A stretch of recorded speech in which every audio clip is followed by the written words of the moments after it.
We would like to call the meeting to order.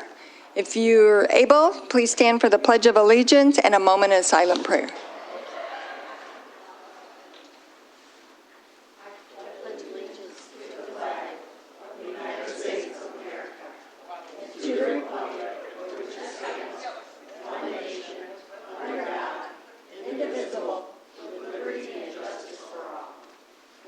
Standing for a moment of silent prayer.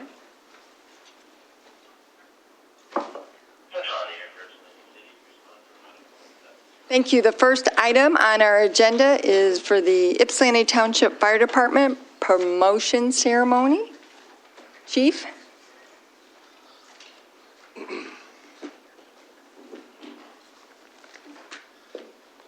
evening, everyone. Again, popular guy tonight. Two special occasions to this evening. We have promotion of two individuals, one from lieutenant to captain and one from firefighter to lieutenant. And I'd like to bring them down and start a new tradition here within the township of recognizing these individuals and their accomplishments, not only in front of the citizens, but in front of the township as well. So I'm happy to have us here tonight, and some of their family and some of the members from the fire department have come in to support them as well. So if I have Zach and Kim come down, please.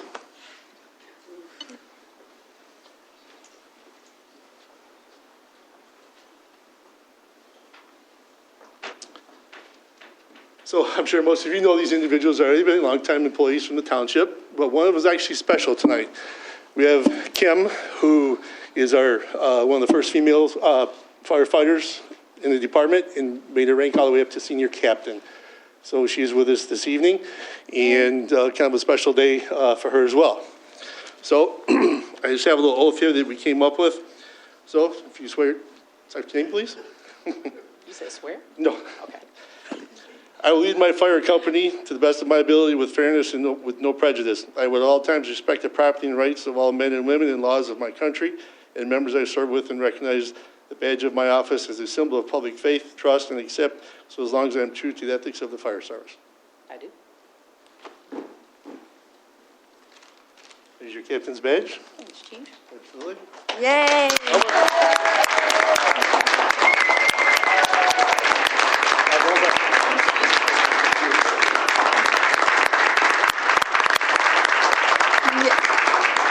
Congratulations. Raise your right hand, sir. I will at all times respect the property and rights of all men and women with laws of my country and the members I serve with. I recognize the badge of my office as a symbol of public faith and trust, and I accept so long as I am true to the ethics of the fire service. I do. Here's your badge, sir. Thank you. The official helmet. Thank you. Job well done. Thank you. Congratulations. You guys want to say anything? You guys know? All right. Thank you very much. Thank you. Congratulations. Thank you very much, folks. I appreciate you letting me do this. Thank you, Chief. Absolutely.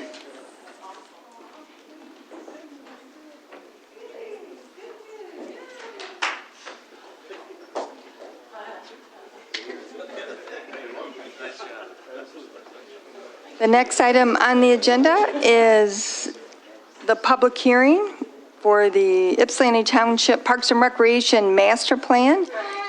And I'm going to declare it open at 7:04 p.m.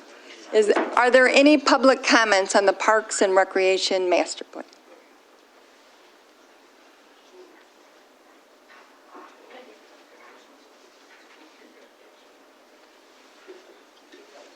I'm just going to ask one more time. Are there any public comments?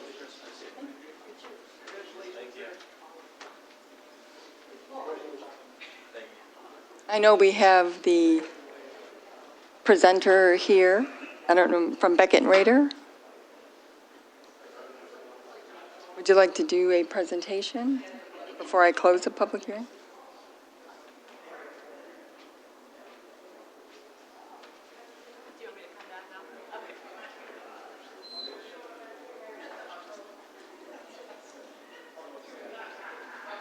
Thank you. Good evening. It is green. And do you have my presentation? Or does she have it? Okay.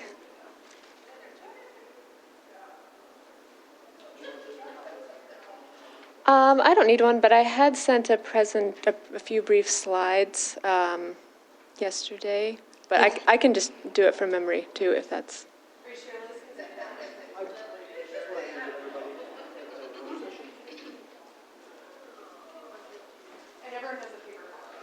Okay, great.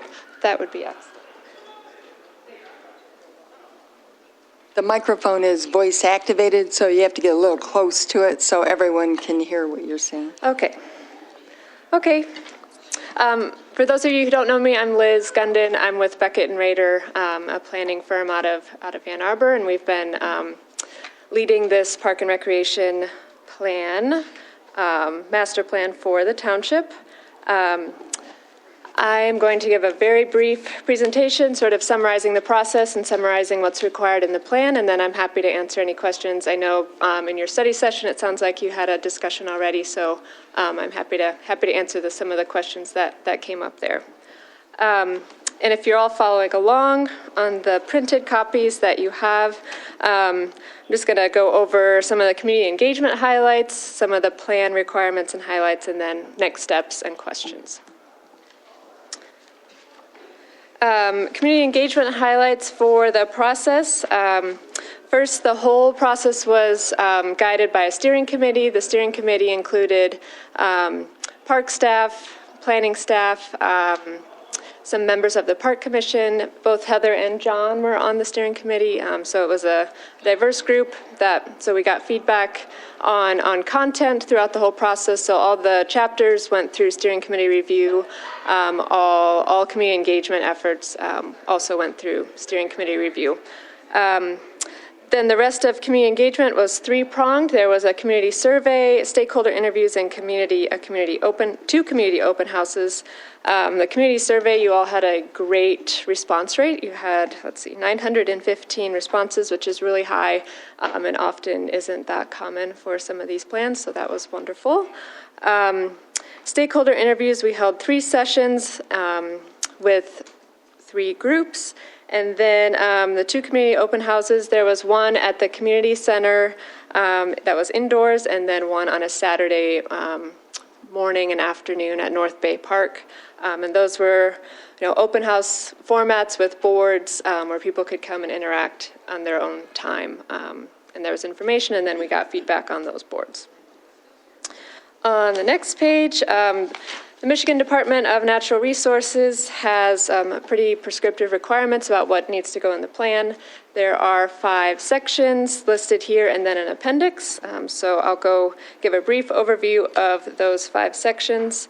The first one is the community description. This section sort of highlights demographics and any changes over the last several years, and then physical characteristics of the township. So that's like your existing land uses, what motorized and non-motorized transportation looks like, natural systems like wetlands and tree canopy coverage. Some of the demographic highlights from this 5-year segment that are different from a lot of communities in Michigan is your growing population, and then you also have racial and ethnic diversity, and your most populated age group is the 25 to 35-year-old range, which in many Michigan communities is not the case. So that is exciting and relevant for park and recreation opportunities. The second chapter required is the administrative structure. This has sort of your organizational chart. Ypsi Townships is pretty complex, but shows, who all has a role in parks and recreation planning. Then it talks about budget and funding, partnerships and providers, and then volunteers. So that's sort of the administrative section of the plan. The third one is the biggest part, or the longest part of this plan. As I'm sure I don't need to tell you, you all have a lot of parks. So this section inventories every single facility in the township. And because there are so many, it's organized by type of parks. So mini parks, neighborhood parks, community parks, etc. And so each park has about a page. Some of the bigger ones have more pages, but details what's there, gives accessibility ratings and opportunities for improvement.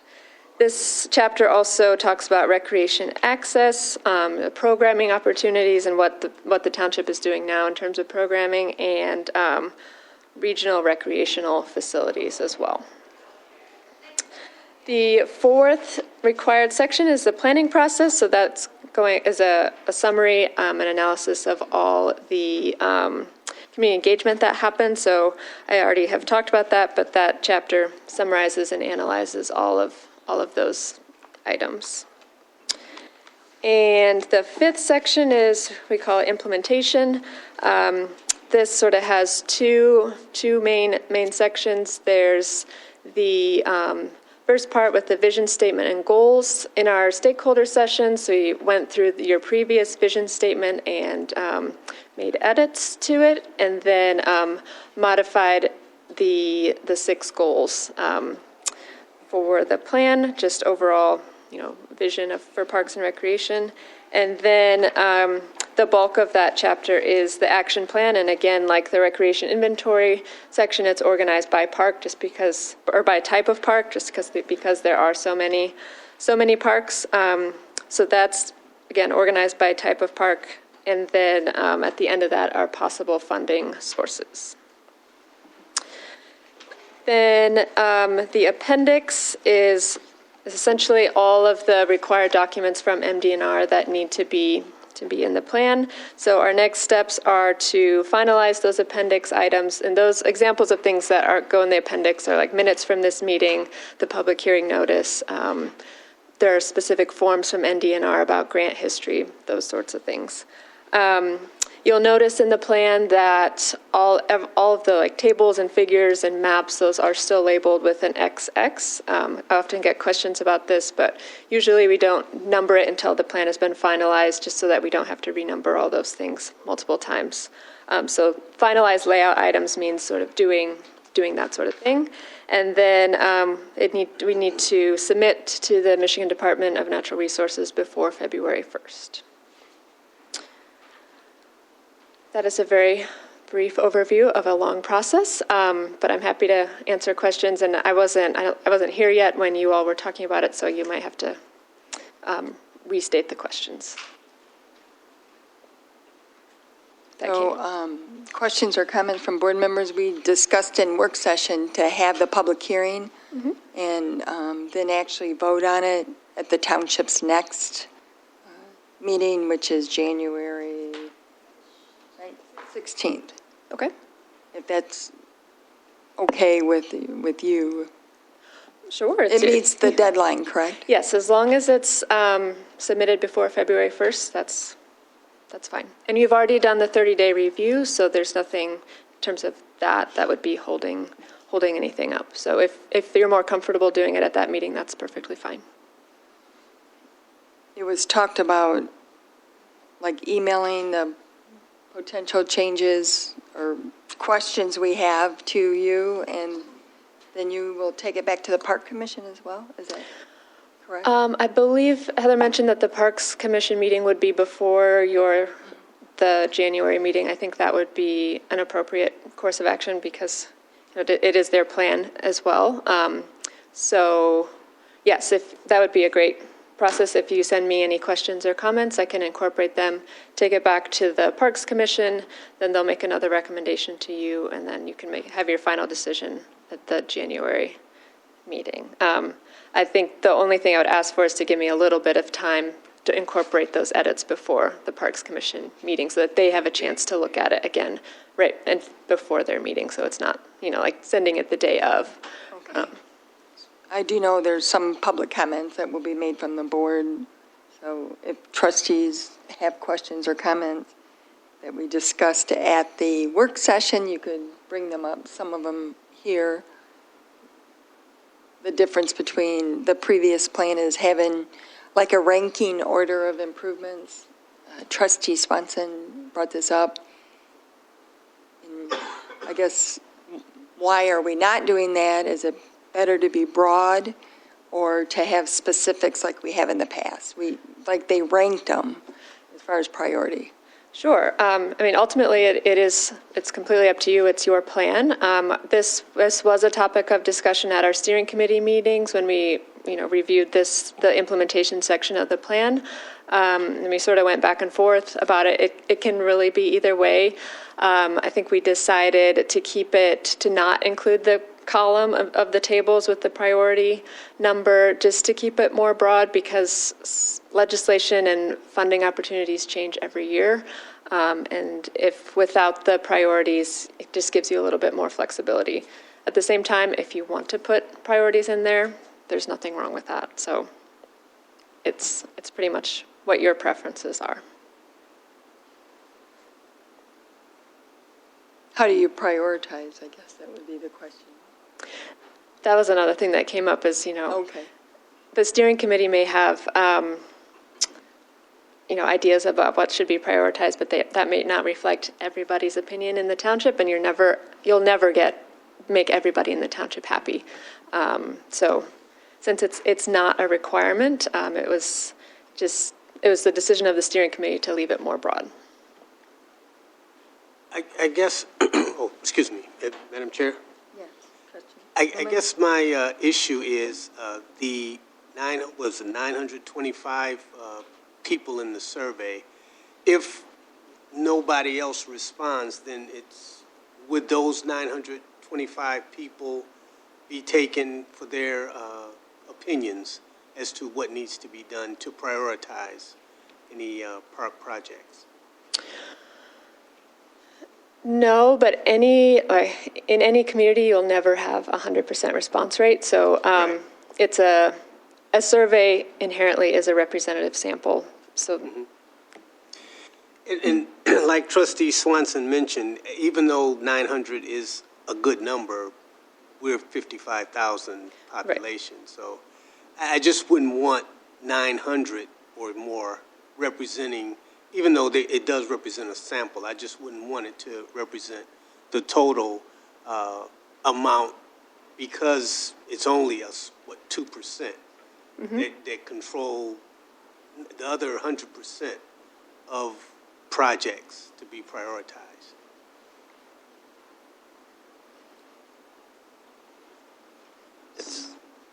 Trustee Swanson? I thank you for the work that you've done for this. So there's a couple things when I haven't read the whole entire thing because I just got it like with the packet. So that would have been recently, less than a week. And I feel the need to read it completely. And so I'm wondering about like some of the things I have questions on. I don't know that it was explained in it. So when the first section talks about like the demographic areas, it uses Ypsilanti and then it uses Ypsilanti Township. And so I wasn't sure when the data was put in, if those are being used interchangeably, if we mean when it says Ypsilanti, the Ypsilanti area, but I think that distinction needs to be made because we're often confused between the two. And both populations have some similarities, but they're really pretty different. And so when we're talking demographics, if we've all been lumped into the Ypsilanti area, then I think we have to say that. And then that demographic data could be skewed if it's everybody. Then we're talking like almost 75,000 people. So I wasn't sure when that, like sometimes it says Ypsi Township, sometimes it says Ypsilanti. I wasn't sure why that choice was made. sure, we can definitely go back and, check those distinctions. I believe in that section, there are some comparisons to the city of Ypsilanti. So that may be the instance where it just says Ypsilanti, but we can definitely go back. If it just says Ypsilanti, we'll make sure that it says either city or township, just to make it 100% clear. And then I know page 20, so some of the stuff, like page 23, the trustees are not included in the organizational structure. So that page doesn't include the trustees. It has the elected park commission board, but it doesn't include the trustees. So I don't know if that was just an error, if there's a reason why the trustees were omitted. The chart shows like who reports to the supervisor, the clerk, the treasurer, and then it has the elected officials for the park commission, but the trustees aren't included in that bar at all. So I don't know if that was on purpose or if that was just omitted. Can you pull that up? I thought it's on page, what you I said, have 23? Of that one. The plan, so the other document, Yep, that one.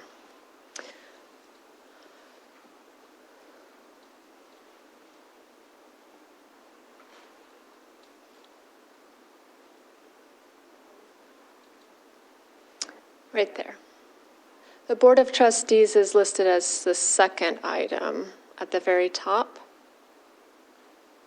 So then the other ones are out there because the trustees, the 4 trustees, they don't have anybody who reports to them? Is that why that is, or? If you scroll up just a little bit, so the very top is the electorate, and then Yeah. the next level is the Board of Trustees, and then everybody else sort of funnels to the top.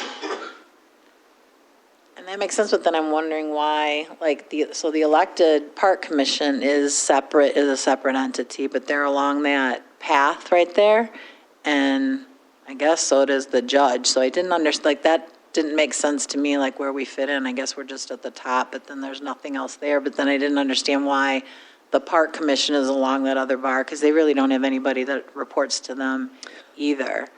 Right, so then they only have members underneath them. It's sort of top to bottom. If it would help to have arrows, we could do it that way. Okay, I can go with that. Do arrows? That's fine if it's depicted that way. And then the other question was mine, had more to do with just the philosophical thing that you were talking about earlier, about just the choice of whether we have priorities or we don't have priorities. My concern is that I understand like being open-ended for funding, but then my concern is that you have 5 years, this plan is for 5 years, and if we don't make some decisions about where those priorities are, when money comes in, it could be that the strongest voices get things done for them, and I don't think that's the best way always for that to happen, because some neighborhoods, some groups are they're just more organized to do that, and that might not be as consistent with what the needs of the township are. So that part, and I didn't understand like the low, the short, the low, the medium. I didn't understand like with that, I guess you could say the medium would be higher priority than the low. I wasn't sure. I love the fact that there's an inventory, and for every park we can see like what would need to go. But I am concerned, like with everything being there, when funding comes, like how we then decide. Because I feel like the plan should give more guidance for that, personally. Just because when money comes in, there's often a quick turnaround.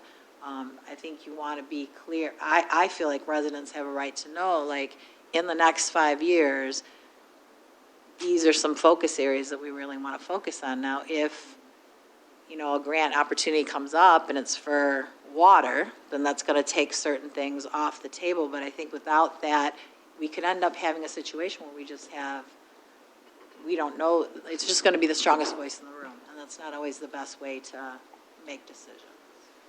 Sure, that's a very valid point. And again, I think it's ultimately what you want in terms of priority. Because the plan matters. I mean, we're held to the plan. I mean, that's why they want it submitted. Mm-hmm. You can't apply for certain grants without having the plan on file. And we could be, I mean, there have been times in the past where I've sat on the park commission for 20 years, so I have done this a few times, where, you might apply for a grant, and sometimes they're looking in your master plan to see if you did prioritize it, and you could lose out on a grant. You could also lose out on a grant because you didn't prioritize something too. So that part maybe is just a new way of thinking. Maybe that's a new philosophy. Maybe things are changed.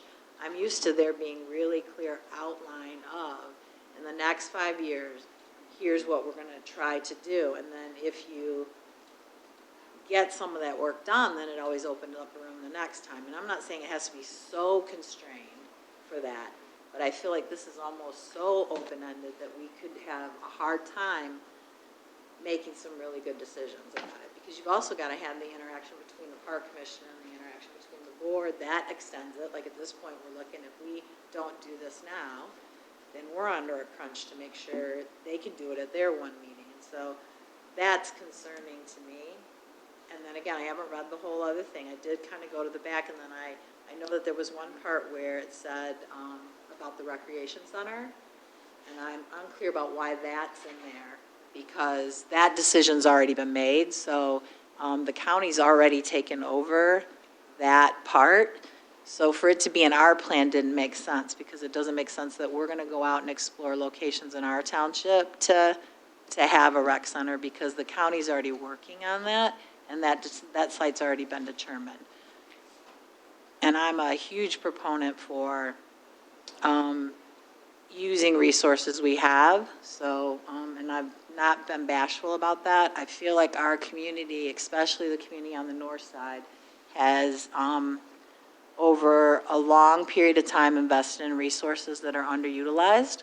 So we have one of the nicest pools that sits virtually empty and unused, that taxpayers are still paying for. And I feel like I always feel like the leverage of funneling and channeling our resources and our infrastructure, if everybody's trying to do things separately, we get a diminished product, or we can't take care of what we have. And I'm a big proponent for making sure that we leverage and channel what we have for a lot of perspectives, from just what we have and the investment that people are making, but also just from, at this point, land use issues, like we already have built structures. And so that part, I don't know why it's in the plan, because that decision was already made. I don't know if this was a steering committee decision. I don't know where that came from. It probably did come up that people wanted it, but to me, that seems like something that, I mean, you know, the plan is what people hold you to. So to have something in there that looks, I mean, that's already been decided, because the county's already working on that. So that doesn't seem like it has a place in our plan at this point right now. Debbie, I'm just taking notes. Would you mind clarifying that specific thing that you're? So if you go to the, like, towards the end of the plan, again, I apologize, my copy, I was looking on it, and then I did have a printed copy, but I didn't bring that with me. So there's a part where it talks about, keep going a little bit, Lisa.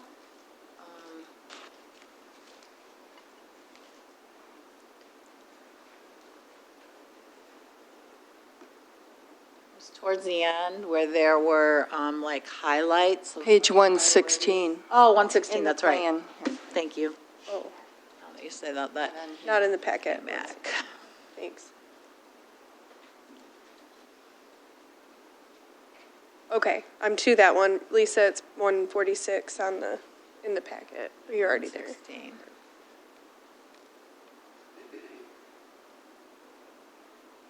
Yeah.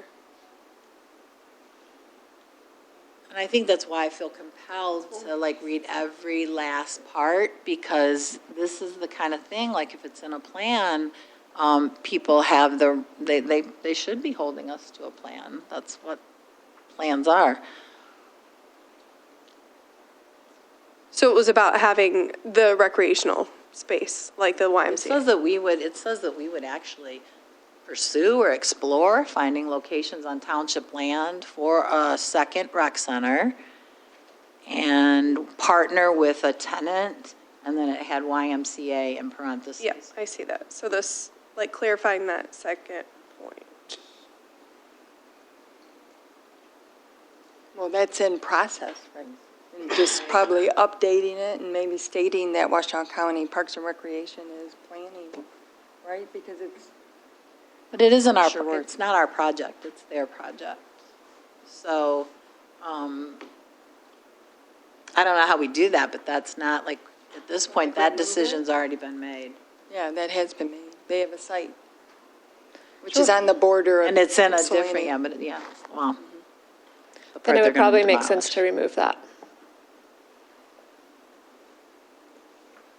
So, wait, you're moving around, it was right there, yeah, sure. I found that spot, Okay, you got Debbie. it? Evaluate areas of the township for a second recreation center and pursue funds for its construction, as well as partnership with relevant tenants like YMCA. So, and again, this is like, we originally looked to do a partnership, and we couldn't get a feasibility study done. And so I'm uncomfortable with it being in a plan with a tenant, a potential tenant, who we had an agreement on, and then that agreement wasn't delivered. So again, it doesn't say this particular group, but when we're talking about evaluating and exploring a second one, like feasibility plays into that. So to not have had the feasibility study done, at this point, I've not seen if feasibility study's been done. I don't think it's been shared with us. So that just didn't seem appropriate for our plan, that line right there.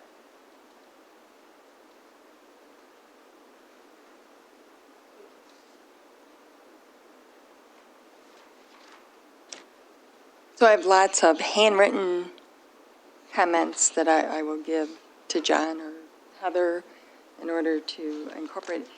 This was a totally different approach to the Parks and Recreation Plan. You use different language than we've used in the past, and I found it very interesting reading. I'm a little startled on some of the statistics, but I know that that is the statistics. Alice is something, it's 44% of people in the township are below the Alice threshold, which is higher, which means that struggling to make ends meet compared to the state average of 25%. So we're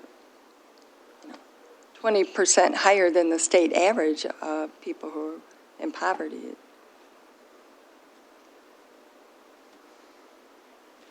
It was new information.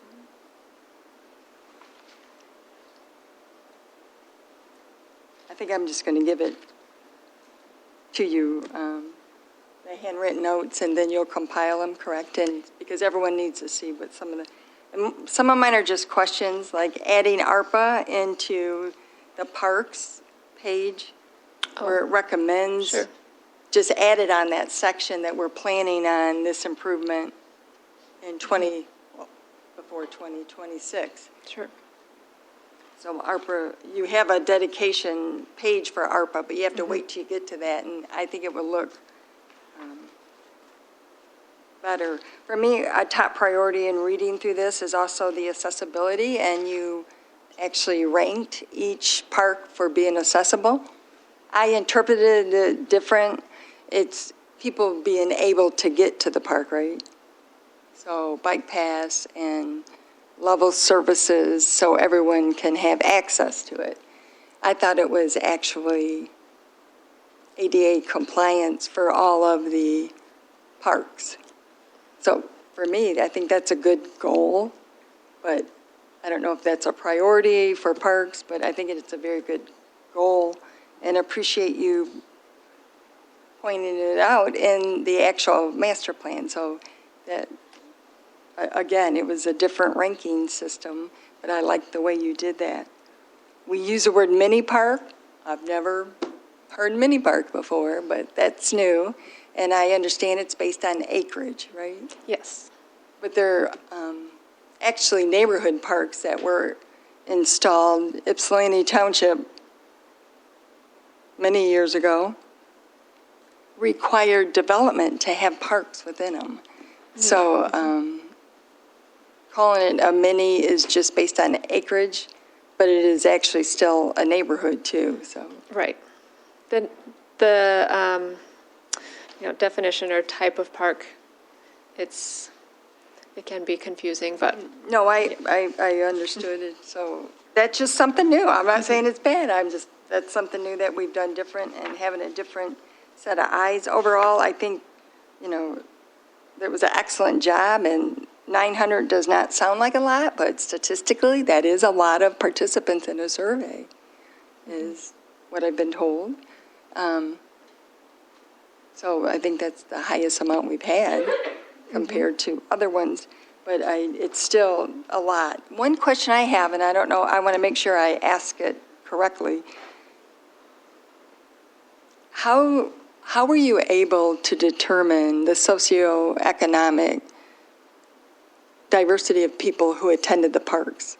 Like, how do you, I don't understand, I didn't, in the packet, it is very detailed information yes. on who attended the That, park. and so that was done for 4 of the larger parks, and that comes from cell phone data. It is from cell phone data, okay. All right, I was wondering and when did you gather that data? I'll have to Just- double that's check just- the data, but it was from, I think one of the summer months of 2023. Okay, all right. But Because I'd have to double check the date. I know our jazz festival, I remember we extended it through Labor Day. Remember, we actually wanted to keep it open so that it caught all of the people finishing up a Jazz Fest. Thank you.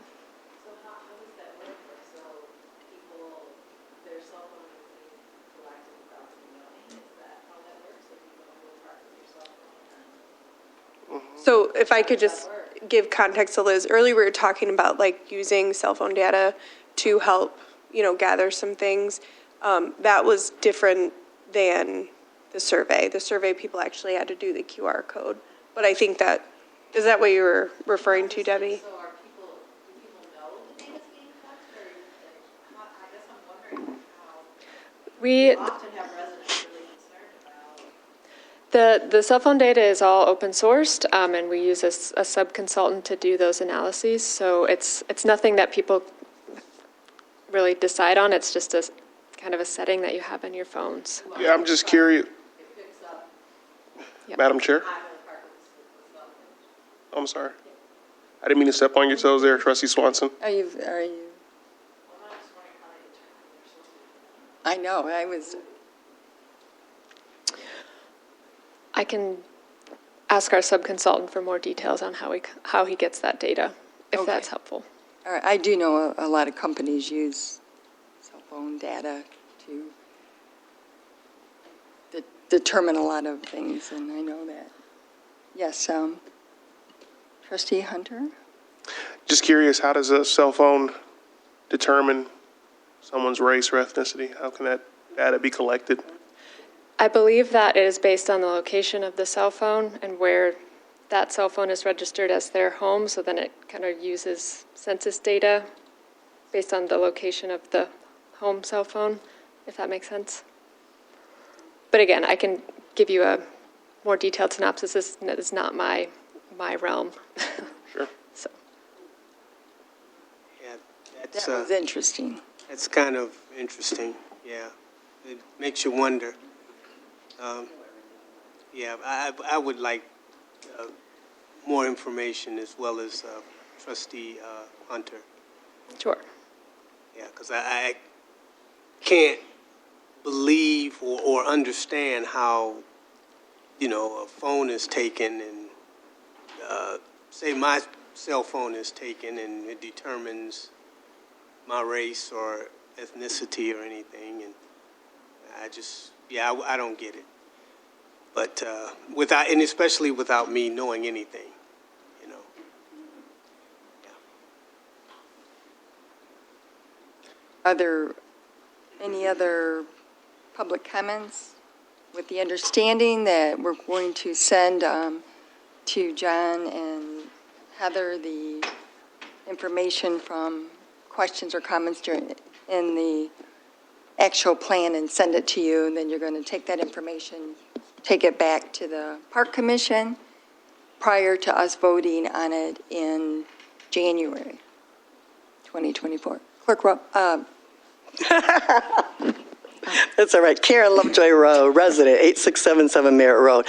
I just wanted to say that one of the things that drives the decisions that are made, at least over the years, is the grants. And I know, like, working with our lobbyists, they'll tell us what DNR is excited about. That's how we got all the boathouse and all that, because they were all about access to all abilities to the water. And so that year was like, okay, what do we need? And so a lot of it is knowing who's sitting on that, which we don't know, but our lobbyist tells us that. And then we figure out how that fits into something that's in the plan that we need, and so we write those grants. I would like, have folks take a look at maybe tweaking that, because I understand what Trustee Swanson said about we're not looking at building another community center, our rec center, but looking at something in our plan so that because there's going to need more money than what they have, if there's some way in the plan to actually include looking at joining together to write grants or that to support that and to be a part of that. I know that it's kind of went on its own way, but I just think it's really important for Ypsilanti Township, the second largest municipality and the county, and that's right at our doorsteps, that we need to be full partners. And I know that that's involves a lot of other decisions on what to do, but I think one of the things that you can do is, right, and the more points you get from the DNR, from the different grant funds, is when they're done jointly. So a joint application to add a pool to that rec center or something else that our residents want, that would make sense to put something, to switch that from building our own rec center to actually supporting and being in partnership and figuring out a way to do that. So it's just one suggestion. The other thing that I want to say is I really like the thing of, if I understood it right, it was all about not just the bike path that went in front of Loon Feather or wherever, whatever park, but it was about how do we get full accessibility to each piece of equipment is kind of how I read it. Did I read that right? Yeah, okay. And I don't know, because I've never really thought of, kind of like Supervisor Sumbo said, I've never really thought of it in that terms. But I was just wondering, especially if it's along the connecting borders or one of those other piles of money grants, if we couldn't, figure out a way, like all the parks that are on the path, on those connecting communities, if that might be something you might be able to either use the county's bike path fund or their sidewalk bike path funds or the connecting communities to actually, it's not enough just to go by the park, but we need to get, people in wheelchairs or whatever their accessibility to the actual pieces of equipment. So I think that's something to look at. The other thing, I know I didn't really see it, but I didn't read the whole entire thing like many of you, but we have a real issue with maintenance and just need to include that, and whether that needs to be, I know that they changed the rules and you can apply for maintenance grants now for parks, and I know that we have miles and miles of bike path in this community that are hazardous, and it's a liability waiting for somebody to get hurt, and they're going to, sue the township, especially when we've identified, that we know that it's a liability.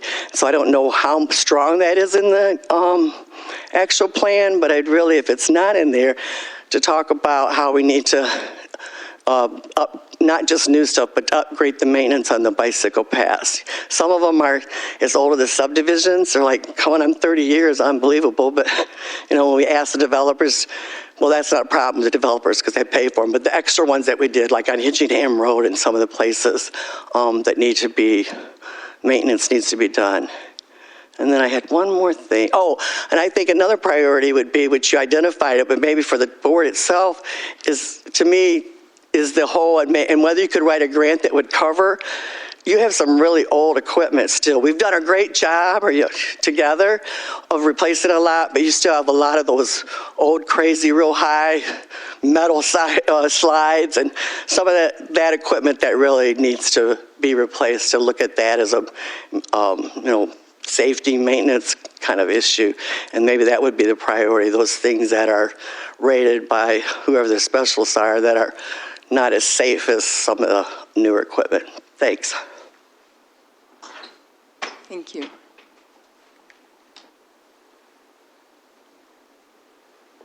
So are there other comments or statements on it? And applying for grants for the YMCA, like we do, we would do that in a heartbeat. In partnership with them on that way. But I don't want to mislead anyone in thinking that we're going to put a second rec center in, because one's coming in finally after a decade, I think. It will happen with the Washington County Parks and Recreation. It will be in Superior Township, but it's right on our border. It's literally on our border. And so it will be making sure there's access there is one question that has come up from West Willow area and other neighborhoods. How are you going to get there on bike or non-motorized path? So it will be good. I'm in support of removing the statement with the other understanding, though, that we will always support grants. We send letters all the time in support of grants for a lot of things, recreation, stormwater management. Please.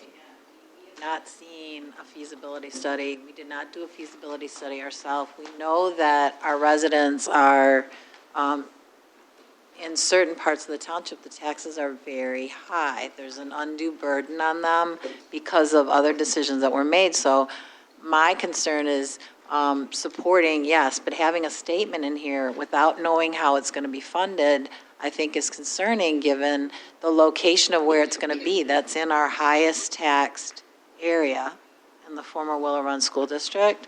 And hopefully there's going to be relief, but at this point that hasn't been completely put there. And it's the area with the most underused resources that are intact. And so without knowing what the long-term cost is going to be and how the long-term costs are going to be cared for, I'm uncomfortable with that being in there, even from we're going to support, like if we're going to look for a grant, that's great, but if a grant isn't there and it can't be funded, I'm very concerned that somebody could even come back and say, well, then we need to do a millage, or we need to do something like what that would look like, because other parts of the township in a different school system have already a lot of recreational facilities. They're not going to want to see, I would be skeptical that they would want to see taxes raised for resources that they already have access to for that purpose. And I just could not be in favor of adding to the tax burden of an area that already has a large tax burden and has resources like a pool that they are still paying for that is underutilized and is a beautiful pool, should be used all the time. So I guess that part right there, and I don't know how we reconcile that because we're on such a short time frame where there's not a lot of information, not a lot of opportunity to go back and forth. It is not my desire to hold it up in any way because I know the importance of having it there so that we can apply for grants. We don't want to miss any opportunity, but I also don't want to feel like, you know, we submit something to submit something because as they should hold us accountable for what's in the document. And that's concerning to me because I cannot put more tax pressure on the residents that are already taxed very high. And I don't know how the long-term, how that's going to be paid for because it's not our facility. Right. I agree. We just, Clerk Rowe and I were just talking about a deadline. Liz, when would you need our comments so that you can compile them for the Park Commission? Or you think, like, the 29th is not this Friday, but the following, and that goes over, you know. When is the Park Commission meeting? I think John said it was the 8th.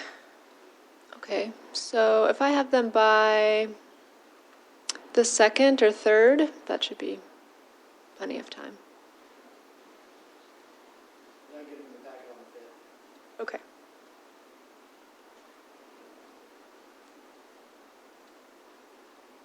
All right. Liz said the January 2nd. 2nd, is that what I heard?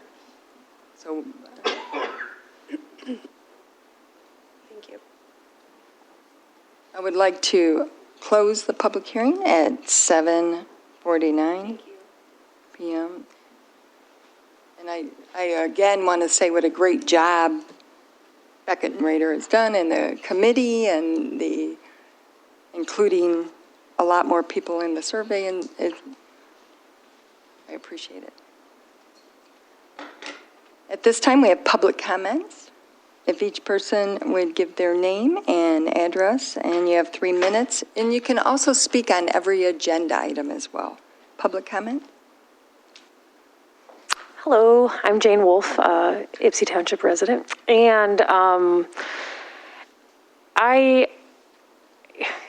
this issue has come up a couple times amongst fellow residents and things, and every time I've talked to one of you, either before or after meetings, a common theme that comes up is like lack of participation by township residents in these meetings.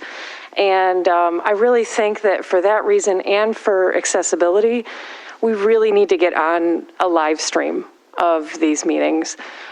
In Ann Arbor City Council meetings, you can join via Zoom and give public comment that way. You don't even have to leave your house. It is almost 2024, and it's kind of ridiculous that we can't do that here. Also, this is not an accessible building to get to. If I didn't have a car, it would take me almost an hour to get here. I'd have to walk a half a mile to get to the bus stop. And I'm able-bodied, so that would be totally possible for me to do, but for a lot of our residents, that's not true. So just getting here is really challenging. Likewise, I don't have kids, and I work for myself, so it's also relatively easy for me to sit here for hours, but again, that's not true of most people. And likewise, even being in this room, like these chairs are not at all size accessible or inclusive. They're tiny. You know, it's like hard to sit in here for a long time for a lot of people. So I think like if there really is a commitment to hear from all of the residents, we have to make that as easy as possible for people. And truly doing something as simple as Zooming this or whatever takes almost no money, almost no effort. Like, it would not be that challenging at all to have somebody in here for every meeting to make it possible for more people to be engaged in what's going on.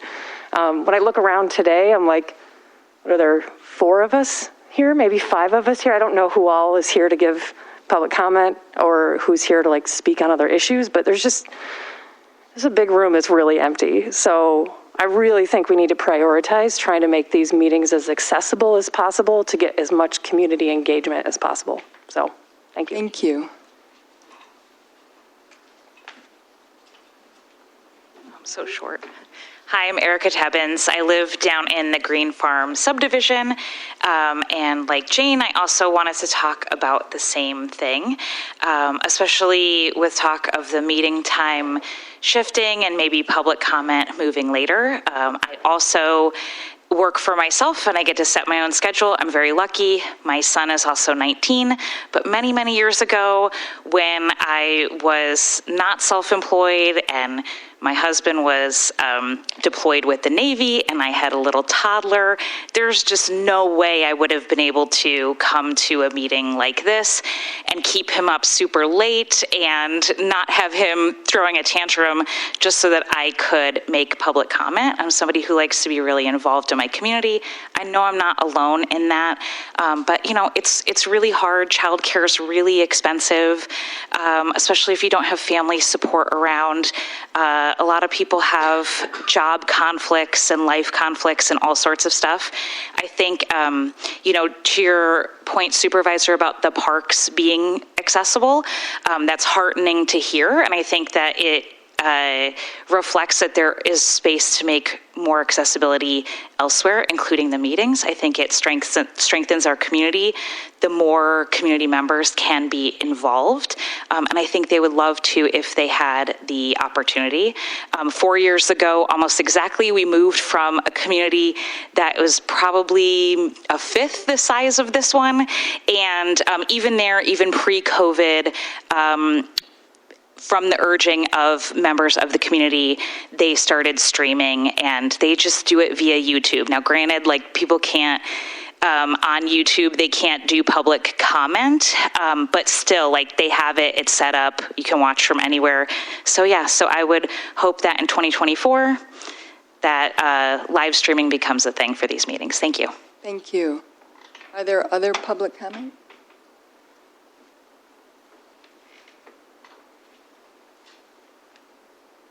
Hearing none, we will go on to the consent agenda for the minutes of the December 5th work session and regular meeting. I just have a couple additions or edits, I don't know what words to use. On the first page of December 5th regular board meeting, just under consent agenda in the minutes of November 21st, 2023 work session and regular meeting, we made corrections and edits. And I could give these to Heather, but, Clerk Rowe, but OMA, Open Meetings Act, requires us to do it here. We used to not do it this way, but that's a process. So that's, we made, it's consent agenda. Yeah, because we made corrections there to the November 21st work session and regular meeting, right? Just. So under the regular meeting minutes, on page 1, under 5A, Lisa will add that edits and Edits or corrections were made to the minutes. On page 2 about the accepting of the grant from the state of Michigan, Department of Labor and Economic Opportunity.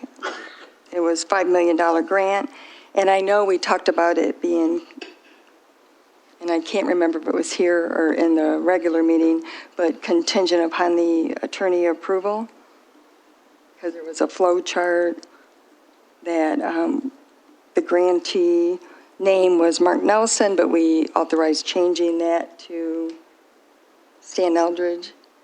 And the most important was that we received the $2.5 million up front for the grant, and that was in the discussion.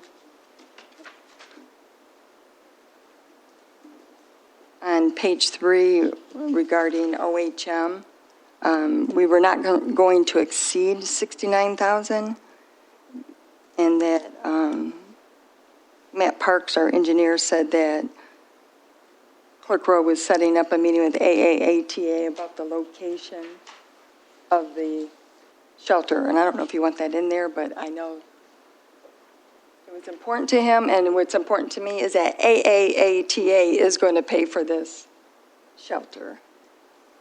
At least that's what they told us that they would do. That was on page 3, and I can give these to you. And on board members' update, Clerk Rowe and I already discussed the word reconsolidated some of the voting precincts. The terminology, I think, was either relocated. I don't know what terminology. Reconsolidated, I don't know.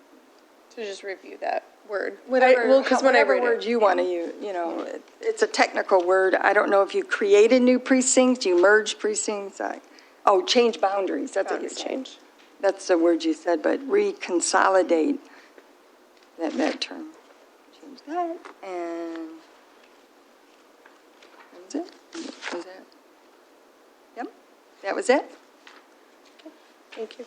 Any other suggestions or edits to the minutes? We have statements and checks and treasurer's report. A motion would be in order. So moved. Support. Motion Eldridge, support Rowe with the edits to the minutes. Questions or comments? Hearing none, all in favor? Aye. Opposed? Motion carried. The next item on the agenda is the general legal update. Mr. Winters? Madam Chairperson, in regards to the general legal update, there are a few items I need to touch on and maybe actually request some input from the board. In regards to the Aldi's, the sale of real estate to Aldi's for the Seaver Farm, that's proceeding in a very, very aggressive timeline. Myself and Planning Director Jason Angeli have been in constant contact with the attorney for Aldi's. He's out of Columbus, Ohio, so obviously he's not very happy about the Michigan game. But he's been very good to work with. And we're getting to the point now where we're getting the final drafts of the development agreement, the covenants, easements, restrictions, and we're looking hopefully for a closing sometime in early January, or maybe January 16th is the board meeting, sometime thereafter.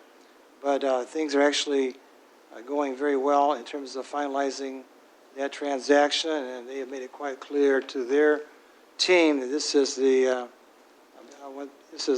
very high priority for Aldi to get this store finalized, and I think we'll see something happening here pretty soon in terms of their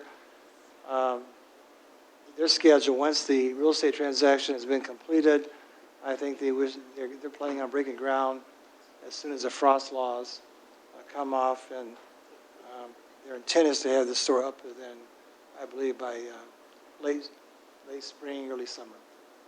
So that's good news. The not so good news, and this is where I guess I need to have the board weigh in because I'm not really sure what more I can do at the moment beyond what the board has authorized us to do in regards to the lawsuit we filed against the property owners of 2402-2416 East Michigan Avenue and 850 Minion Street. That lawsuit was filed by my partner, Dennis McLean. He did obtain a ex parte temporary restraining order, but there's a hearing scheduled on January 10th. But the concern right now is what we should do with the sampling results that were obtained by the Water Resource Commissioner's Office, Evan Pratt, in regards to this mountain of whatever it is that's been sitting on this property since, I guess, July of this year. At first glance, it seemed to be some type of a coal byproduct. I don't think it's a coal ash, but it obviously contains significant byproduct of some type of coal operation that was transported here across state lines, from what we've been told. It obviously it's been utilized as a illegal transfer station. That pile is still there. It may have been reduced, but at this point in time, I did share with the board a letter on December 15th. I shared with you Evan Pratt's letter to myself, and also shared with you the results of the sample of the runoff from this coal pile into the catch basins and the stormwater network. And the results are very, very concerning. Well, concerning is not probably the right word. They're very alarming. And not trying to be histrionic, but when I look at these sample results and I see that the threshold, for example, for arsenic is 340 parts per billion. In one catch basin, it's 3,800, and the other one is 2,900. We're talking about arsenic. In regards to chromium, the threshold is 16. In the catch basin north, it's 11,000. In catch basin south, it's 20,000. You go on down to lead. We all know the dangers of lead when it comes to the impact it has upon children, drinking water, etc., stormwater, whatever you want to get into this, where it's going to go. The threshold is 11,600. The one catch basin south has 19,000. Zinc, threshold level 39,800. The catch basins show a 76,000 ppb, CB in the catch basin north, 180,000 in the catch basin south. Phosphorus, we've been dealing with phosphorus, I believe, for some time, and the impact it has upon the algae bloom on Ford Lake, and I know Michael Siernan's up there, but the threshold for phosphorus is 5,300 parts per billion. In catch basin south, it's 480,000. Catch basin north, 240,000. Hydrocarbons, threshold 200, 340,000. In catch basin north, 160,000 in catch basin south. You have another one called benzoprene, which is 1,990, is a threshold, 4,400, catch basin north, which has also been linked to cancer-causing issues for the lung, bladder, and skin. So at this point in time, I know that this is the last week of the time for the township. It's also the end of the year.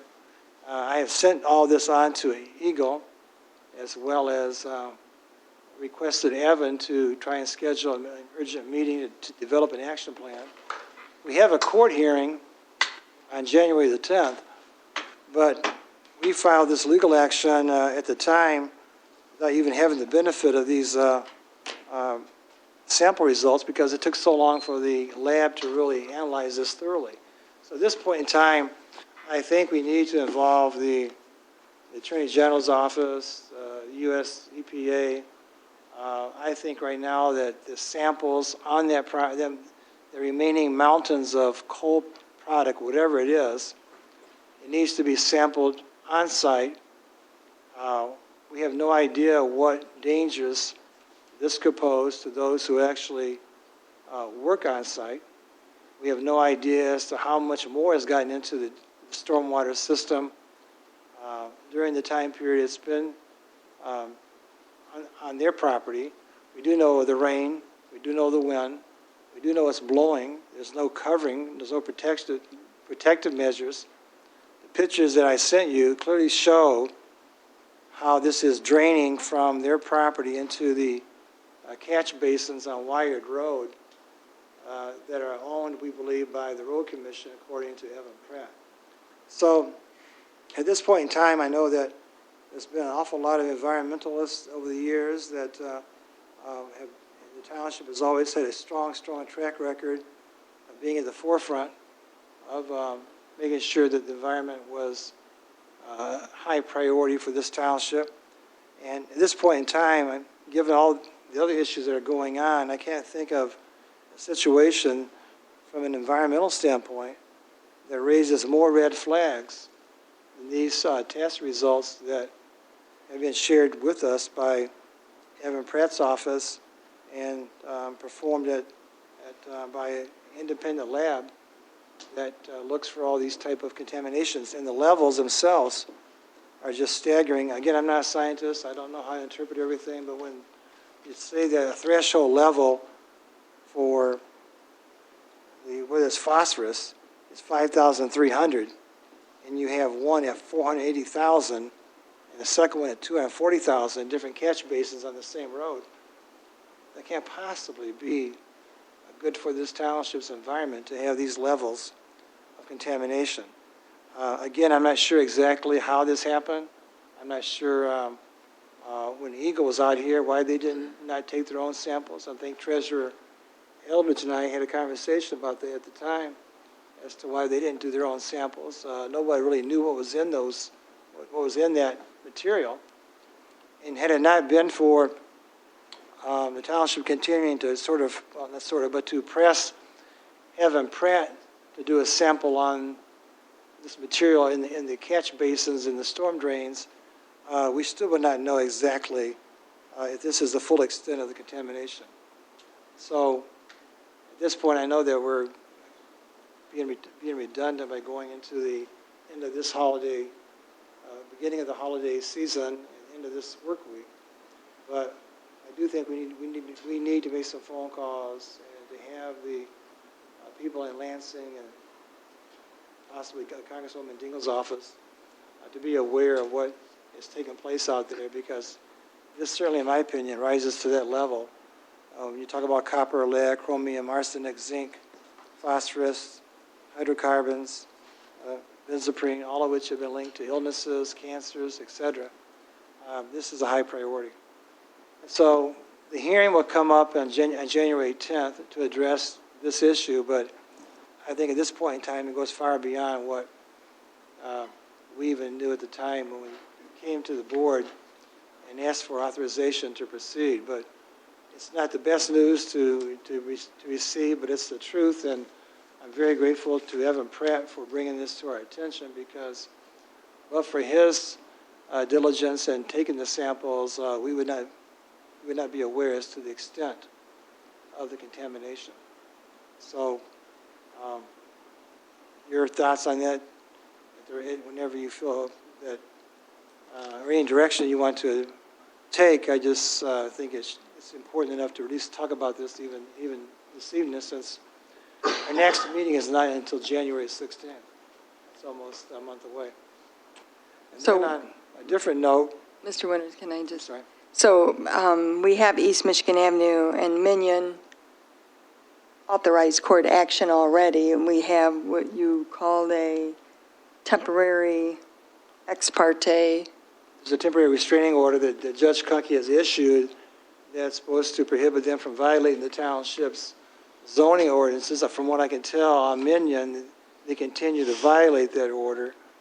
But properties on Michigan Avenue, all my three fear- properties are owned by the same individuals and the same corporations. That's why all three of them have been sued by the township. One of my concerns is that I know they're connected by owners. And I know that on Minion, which backs up to the Oakland Hawthorne neighborhood, they're washing trucks constantly. Like, how do we know that they're not rinsing out whatever they hauled over there onto that land that is not paved? And they continue to operate. Residents sent us a video today, and yesterday they continue to operate on Minion Drive. But if they're connected, I'm just wondering, environmentally, are those contaminants being taken over to Minion to be, rinsed out once they're dumped? I don't know, because we couldn't even find out where it was coming from, right? Or We still don't know where it came from. Yeah, that's what I thought. There continues to be speculation it came from Tennessee, it came from Detroit Edison. I'm not really sure where it came from. And until you actually go there and actually see it firsthand, I've never seen anything at all like this. if I recall, a resident that lived in the vicinity brought this to our attention. And because it was blowing, and that gentleman actually passed away recently. So I'm not sure what direction we're in court, so I'd file with the Attorney General. Well, I think right now we need to really expand the conversation because I think even though Right. the court can hold them in contempt or make a ruling in regards to, at this point, I'm not sure if the material should be removed without further testing on site because I'm not really sure where the material should be removed to. We don't know where it came from, but maybe we should have some say-so where it goes. It may have to go into a Type 2 landfill. I just don't know. I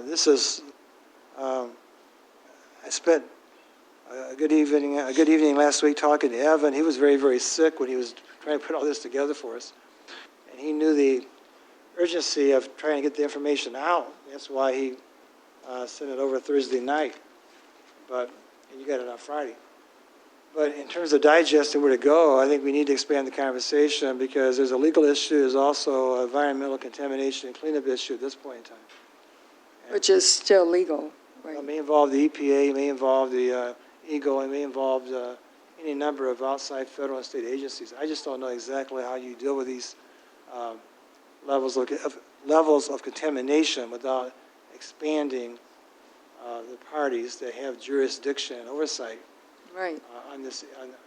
To ensure a proper disposal, a proper cleanup, a proper way of handling the disposal. I just don't know exactly. And I'll give it some more thought over the next week myself, but I just want to be aware that this is, in my opinion, is probably the most serious environmental issue that we've come across since the time years ago when we actually caught David Kircher at the time discharging raw sewage into the Huron River. And that obviously led to a criminal prosecution. But I don't know exactly what more can be done right now, but to make you aware of this and to encourage people to have a conversation, whether it's with the Congresswoman Dingell, State Rep Wilson, State Senator Jeff Irwin. They spend a lot of time. Dana Nessel, Sorry? Dana Nessel, you said that. I'm just saying that right now, these environmental issues, it's just sort of following up on what Trustee Swanson said during the work session about people thinking they can do whatever they want to over here in Ypsilanti Township. To a certain extent, we've experienced that, whether it's been dumping, blight enforcement, whether it's been discharge of raw sewage into the Huron River. There's been too many things that have happened to stop now in regards to trying to make sure that we stay on top and that we don't go backwards, so to speak. This right here is not good. And so, again, we'll be in court on January 10th, and we'll bring this to the court's attention. but it may have to also go beyond that, much like we did with when the state of Michigan was involved with the crematorium over there in Michigan Avenue. We had to involve other state. So do we need a motion in regards to So, or just direct? Madam Chair, I am furious. Trustees. This cannot be like going into a hearing. Now that we know, it is unacceptable that this was done. And urgently, we have to do something more than show up at court for a hearing. To be clear, this is a little different than sewage. That's not okay.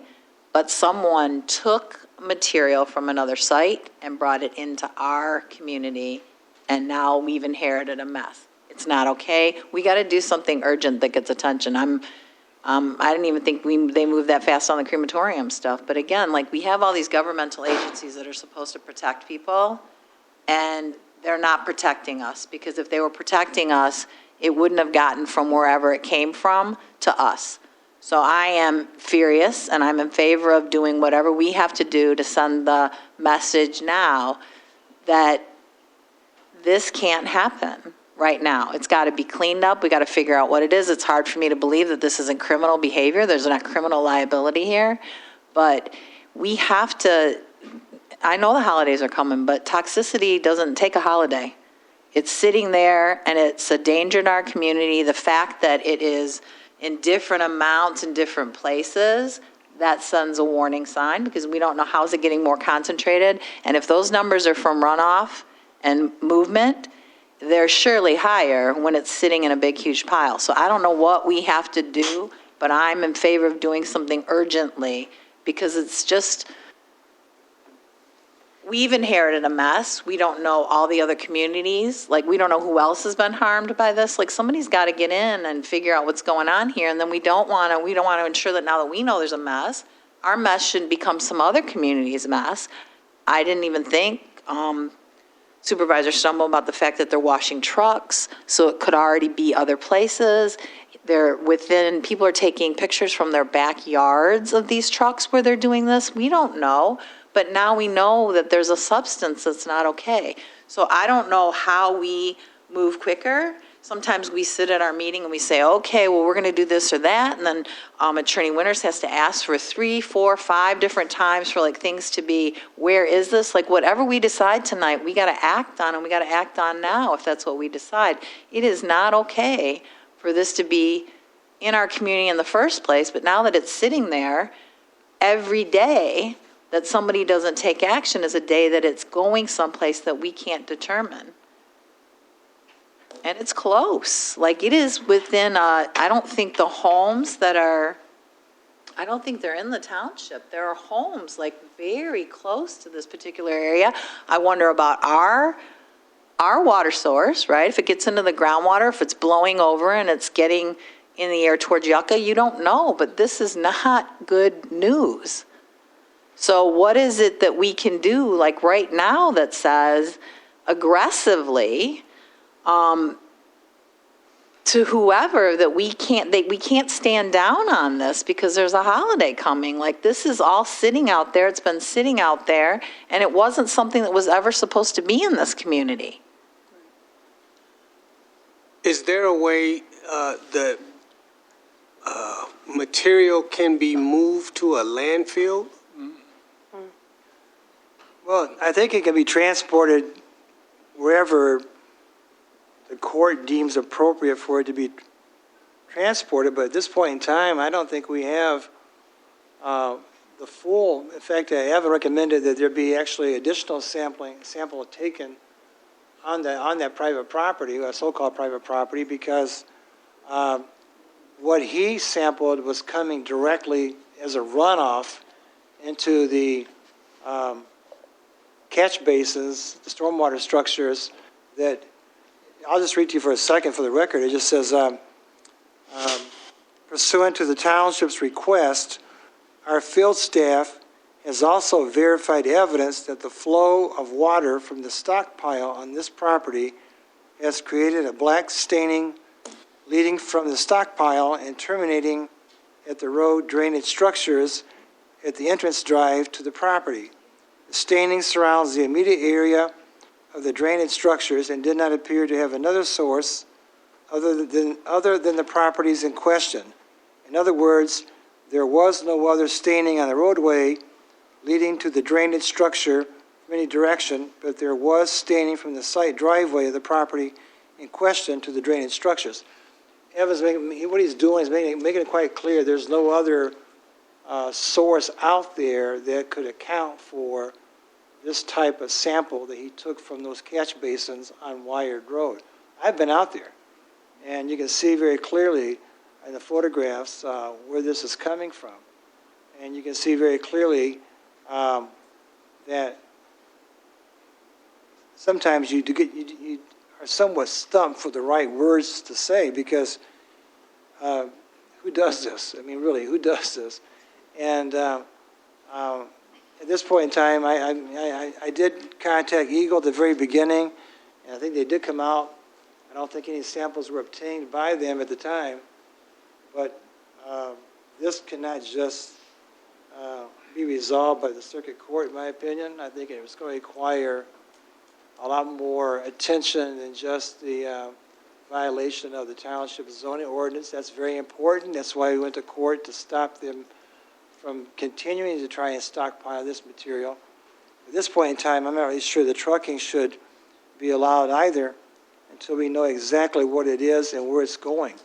And the cost of this has to be borne by the property owners. But well,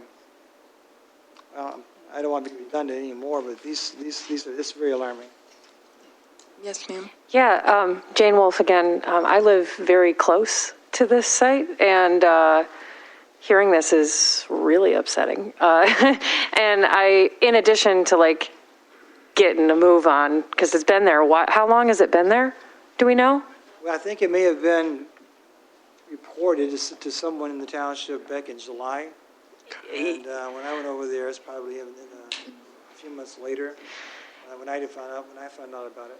Yeah, I mean, that's a pretty long time. So, like, we should get a move on this. But also, I would love, while we're doing studies on this, to look at the environmental impact of the larger area, and if the township could speak directly to the residents being harmed by that. Because, you know, not to keep harping on what I was saying earlier, but, like, I'm the only one of my neighbors over here, to my knowledge, unless we live next to each other, I don't know. But we need to know about this. There's a lot of kids in my neighborhood. Lead is really a huge concern, you know, all of that. So I would really like some kind of information given to us in the neighborhood who is being directly affected by this. So, yeah, and yeah, I don't celebrate Christmas, and I don't really want to breathe in lead. So, like, let's do this thing, you know?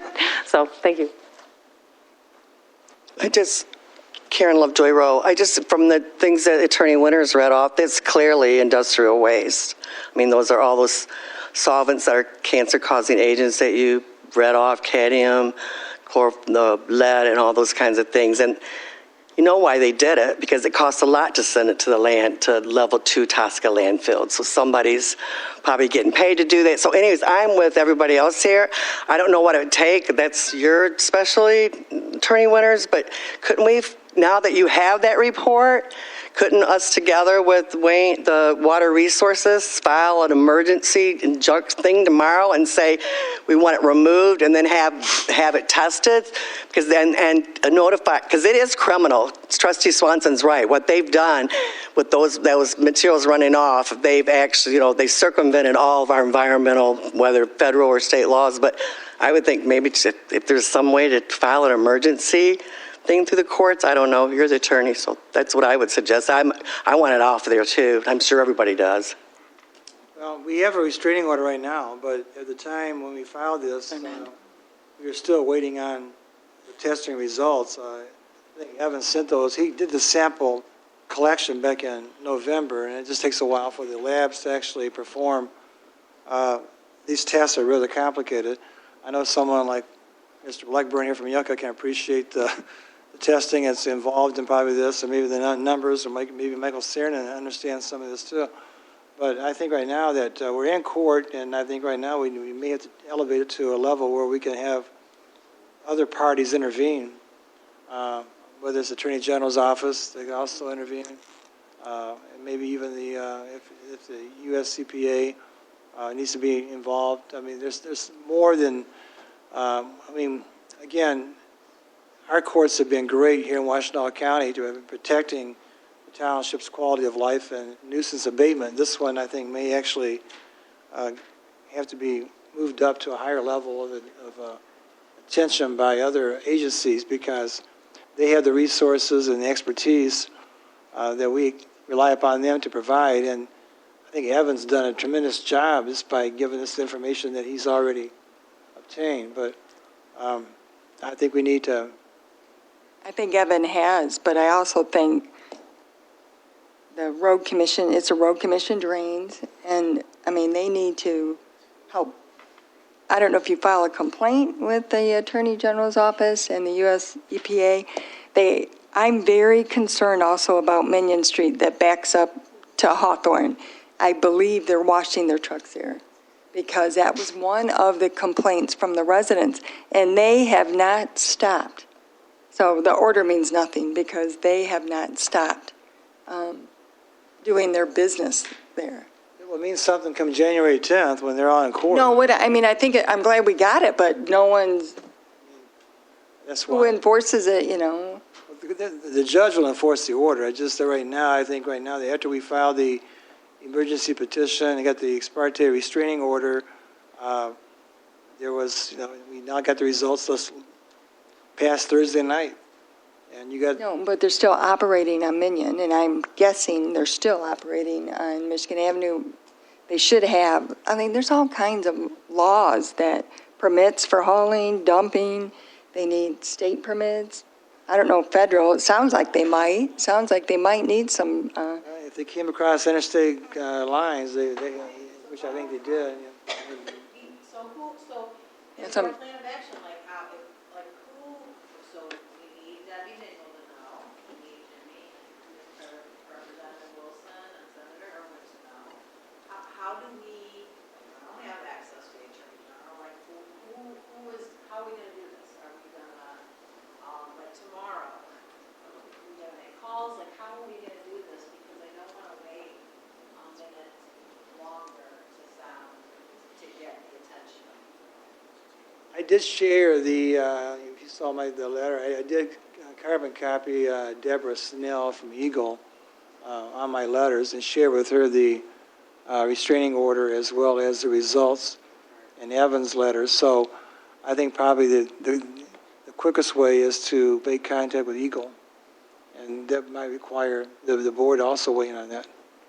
Because they were out here in July, apparently. I'm not aware of any samples they took. Can we tell them cease and desist? Do we have any other, ordinance-wise, are we allowed to tell them, right now, until we have a better idea of what we're dealing with? Are they allowed to just keep operating the way they want to operate until the time? No, that restraining order basically is a cease and desist of what they're doing out there. The fact that they're ignoring it doesn't mean that, that the order doesn't say what it says. It's just that right now, we have to wait until January the 10th to have an actual hearing date. In terms of making contact with the Eagle, I think we're going to find the same things going to happen. They're going to be probably unavailable until the beginning of the year. That's why I think you need to get the state senator, state representative, and Congressman Dingle on this, because they can weigh in, make phone calls, and maybe none of us can. So.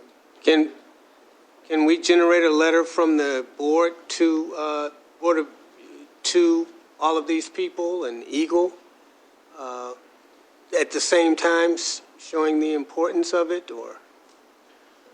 Well, we can share them. We share them the lawsuit and the results of this testing, and ask for some kind of intervention at the state level. But right now it's just the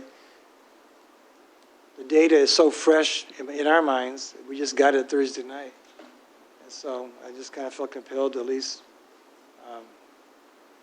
share it tonight, because I intend on making all the phone calls I can, but at the same time, you know, I know that.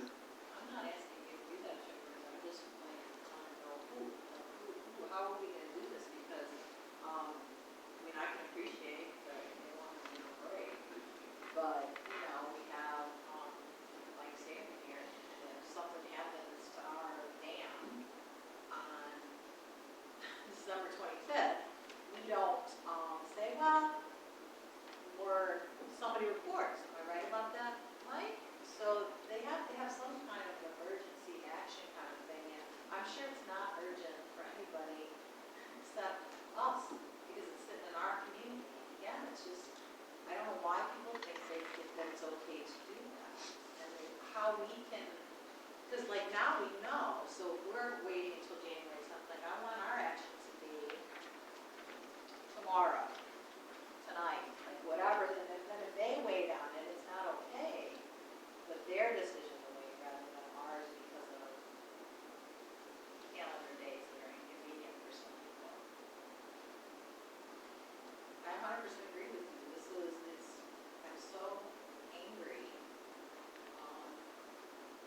that someone would think they could do this to our community in such reckless abandon of the harm they're causing and the long-term responsibilities that we'll have now inherited because of their irresponsibility. It's a pop-up dumping ground for toxic material, and I'm trying to be calm because I'm supposed to be, but yeah, I'm trying. Yes, ma'am. Erica Tabbins, Green Farm Sub. I'm just wondering, and maybe you don't have the answer to this, but if they have the restraining order, which Attorney Winters just mentioned is much like a cease and desist, how come they can't be like arrested or have that enforced like a private citizen? I realize that they're running an operation, but couldn't the people running it be arrested or something? At least like forced to stop for the time being? I don't know. Just curious. Well, it's still a civil proceeding as opposed to a criminal prosecution. So sometimes they go parallel. Right now, it's a civil proceeding, and maybe the county prosecutor should also be notified. He wants to talk about economic justice, and this is an opportunity maybe to investigate this as well. Right now, I'm open to any and all agencies and county and state, federal support, because I don't think we can shoulder everything by ourselves. We've done a lot of the heavy lifting already, but it can't. What is our recourse if it's a civil issue right now? How do we move it towards, so we have a criminal? Attorney General. Attorney General is the Michigan State Police report to the Attorney General. They can open an investigation. Well,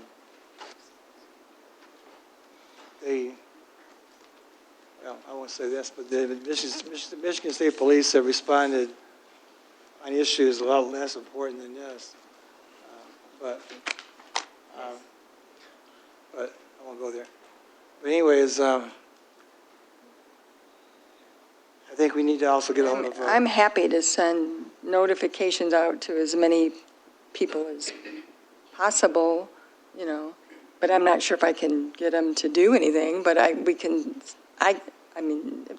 can send it out if that's, at least someone sending it out and get it notified to the Attorney General, the state representatives, the Senate. Road Commission has some obligation in this too. They know they're hauling there without a permit, so how they were able to do that, and I know they're notified as well. And it's their storm drain that they're dumping into, so, you know, Road Commission needs to be part of it as well as the Attorney General. Madam Chair, Attorney Winters, did you make the statement that we do not have the results of the test, the water test yet? No, we had the results of what I read tonight. This was a sample that was taken by Evan. You have a sample? And so Evan Pratt took the samples. He has a chain of custody outlined in his letters. So they took the samples following all of the professional protocols, and those samples were collected from the 2 different catch basins, and they were sent to Brighton Analytical Company, and they are the ones who did all the testing. You may recall the last board meeting, Evan was here on something else, and we talked briefly about the fact that he was still waiting on those results. So he hasn't got the results back yet? We have them back. We got them back Thursday night. And it's contaminated? And what I just read off during the meeting was a pretty good cross-section and highlights of the levels of contamination in the 2 different catch basins. It's the stormwater drains going into the system here. And the numbers are just, again, they have a threshold level for a reason. This is where it should be. So when you say something that's like 200 or 400 and it's like 18, 20,000 parts per billion, I don't think you need to be a scientist at EPA to know that's not good. And so at this point in time, it's just that when it first began, I did ask Evan's office to join us in the lawsuit, as well as other agencies at the state. And maybe this will move them towards joining us. We talk about partnerships all the time. We talk about collaboration all the time, and that's a good thing. But sometimes the township also needs to be the recipient of cooperation and collaboration on environmental issues.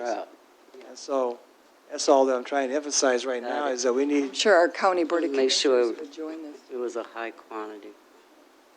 Okay, thank you, sir. Yeah, and just to reiterate what I said before, while we're sending out your name for the notification, record. I'm sorry, Jane Wolf again. Please let neighbors know in the neighborhood what's going on. I know that there might be some hesitancy to cause a big stink, but kids are going home. There's people home for the holidays, stuff like that, and they're all being exposed to this potentially. So I think there is really a need to let the public know what's going on. Likewise, it's pretty upsetting to hear we could reach out to all these people. I don't know if they'll listen to us. It's like, what? That's literally their job. And if the public knows, we can also put pressure on those people to do something about this. And so I know there are a lot of people in my neighborhood who would love to know that this is there, who are potential risk. Kids, my wife's a very recent cancer survivor. She doesn't need cancer again.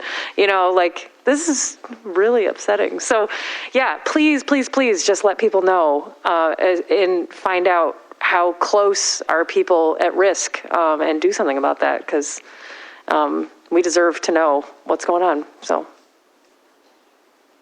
Thank you. Do you live near Michigan Avenue or Minion? Yeah, I live at basically Michigan Avenue and Harris, so I can walk there. It's close to the Kroger over there, which is super, super busy.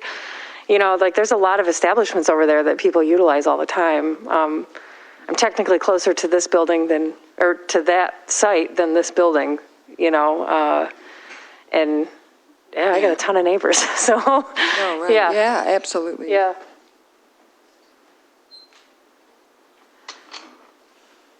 Madam Chair, Go ahead.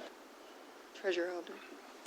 the attorney started off tonight by asking for guidance from the board. So what I would do is try to offer this as a motion to authorize our legal staff to expedite the process and reach out to the state of Michigan's Attorney General to again reach out to Eagle, the U.S. EPA, State Senator Irwin, State Representative Wilson, U.S. Congresswoman Dingell, County Prosecutor Savitt, the Washtenaw County Road Commission Director, Water Resources Commissioner Pratt, and any others that he so deems necessary to take immediate action to try and halt all activity, not only at the East Michigan Avenue site, but also at the partner site on Minion Drive, which houses a wash, which may or may not be used to wash these chemical off into another neighborhood, and any other corresponding businesses of these owners that operate in the same business that could be impacting other communities in or outside of Ypsilanti Township, That's a motion. and that's a motion. Second. If I could just get some, Stan, you said a lot of great things, and I just want to make sure that I appropriately put them down. So motion to authorize legal staff to expedite the illegal dumping and then I can insert the address, by reaching out to all elected officials, state representatives, and organizations that would be applicable to helping address the situation. US EPA. Yeah, state, federal, and local agencies, and also the partner site on Minion and any other businesses that these same persons own that operate in the same trucking or hauling fashion. Thank you. So there was a motion by Eldridge, supported by trustee Hunter. If I missed anything, I'm open to friendly amendments. I don't know if mine's a friendly amendment or a second motion, because I agree with the resident that we need to do something that's going to communicate with people who are close proximity in general, that we know this is here, we're working on it, and just to make, and I don't know, it probably wouldn't be Attorney Winters, I think some kind of a letter needs to be drafted or something needs to happen so that residents know that we're aware and that we're working on this. So it doesn't, I'm thinking it doesn't really go with that, it's like a secondary thing, where we have to do something that's going to communicate with the public. Madam Chair, trustee Swanson, this might be helpful, like if we asked that to include the Washtenaw County Health Department so that they could be requested to do education around the particular contaminants.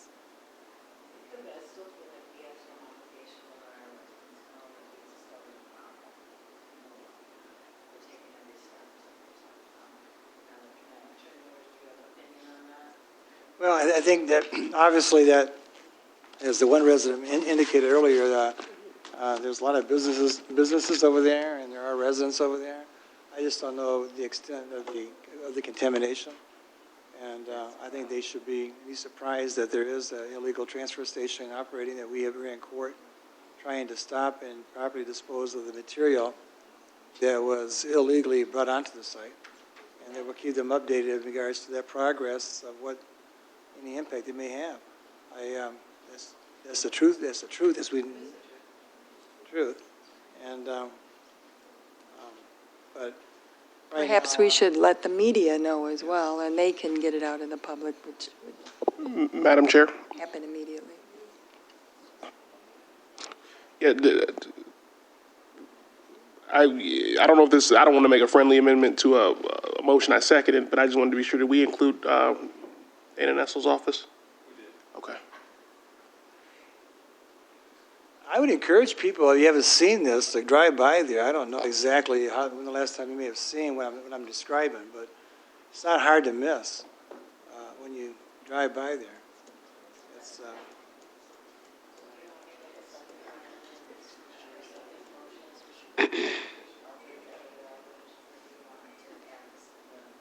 I would accept it as a friendly addition or amendment to this motion. To note to create notifications that go out. I think these are generally something we have so high. I don't know the proper way to do this, but I would like to see something there so close proximity to the action announcement. I look at the caring concern we did with Fall Village. I think people just need to know. We want our answers to it. I'm drafting a letter, I think, what Attorney Winter started to say, that he was governor was illegal. What I did not want this. So the friendly amendment is to create a notification to go out to residents who are in close proximity to the property to make them aware of the situation. Kind of like a tiered communication, I think a general one that goes on, and everybody in the township should know, because people go and visit this, and I think something specific needs to go to people that are in closer proximity, because they don't necessarily have the ability to avoid they live there, and have to take precautions. That would be a tiered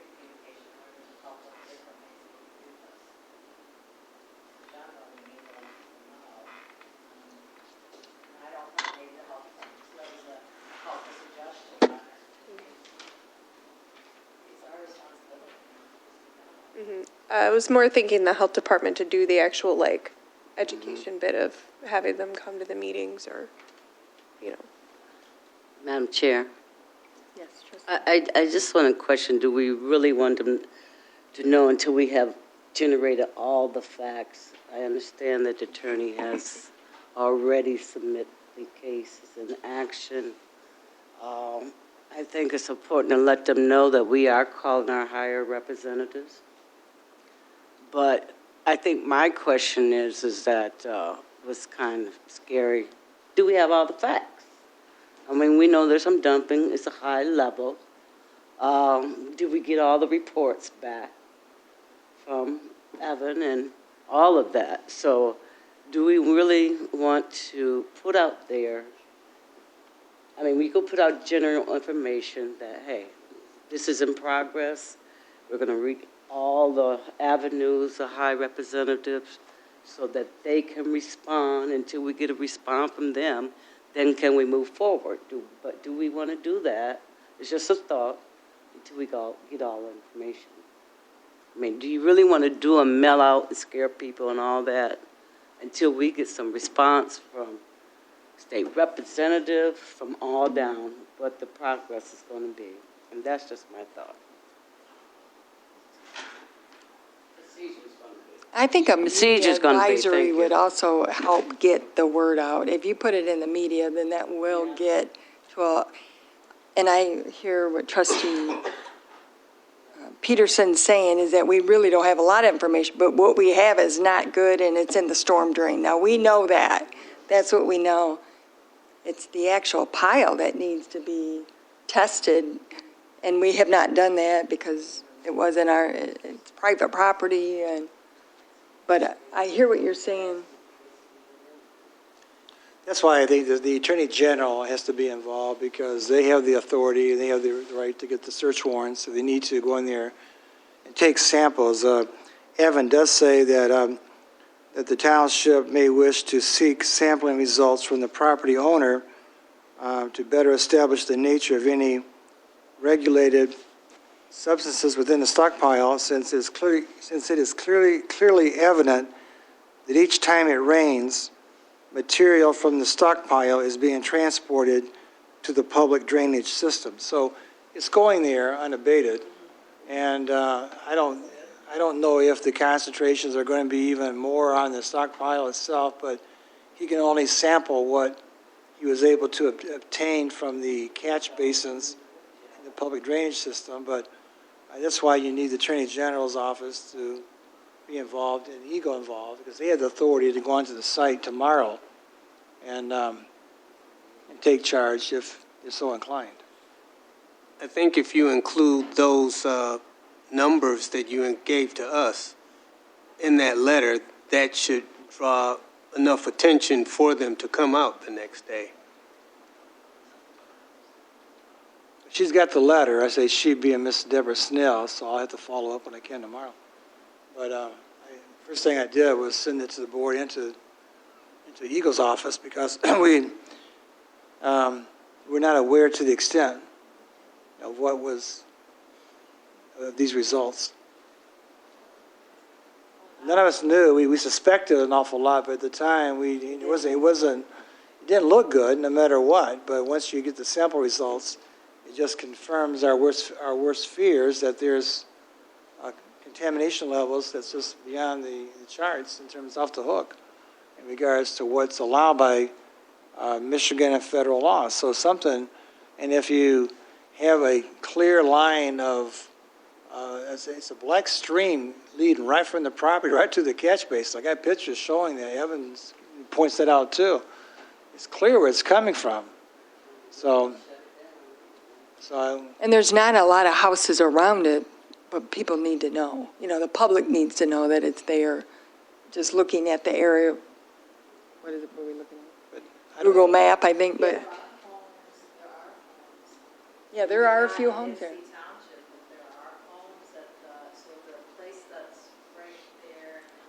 Harvey Place? Wired. Harvey Place?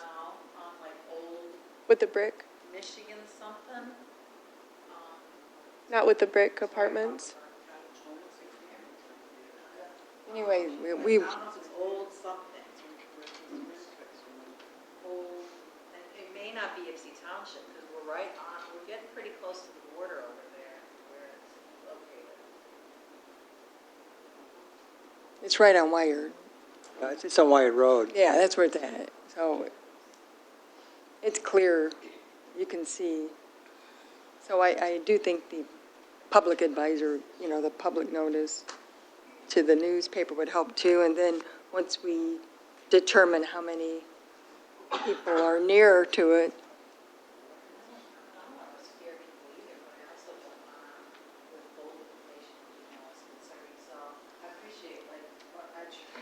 Okay. You have it right. Yeah. Yeah.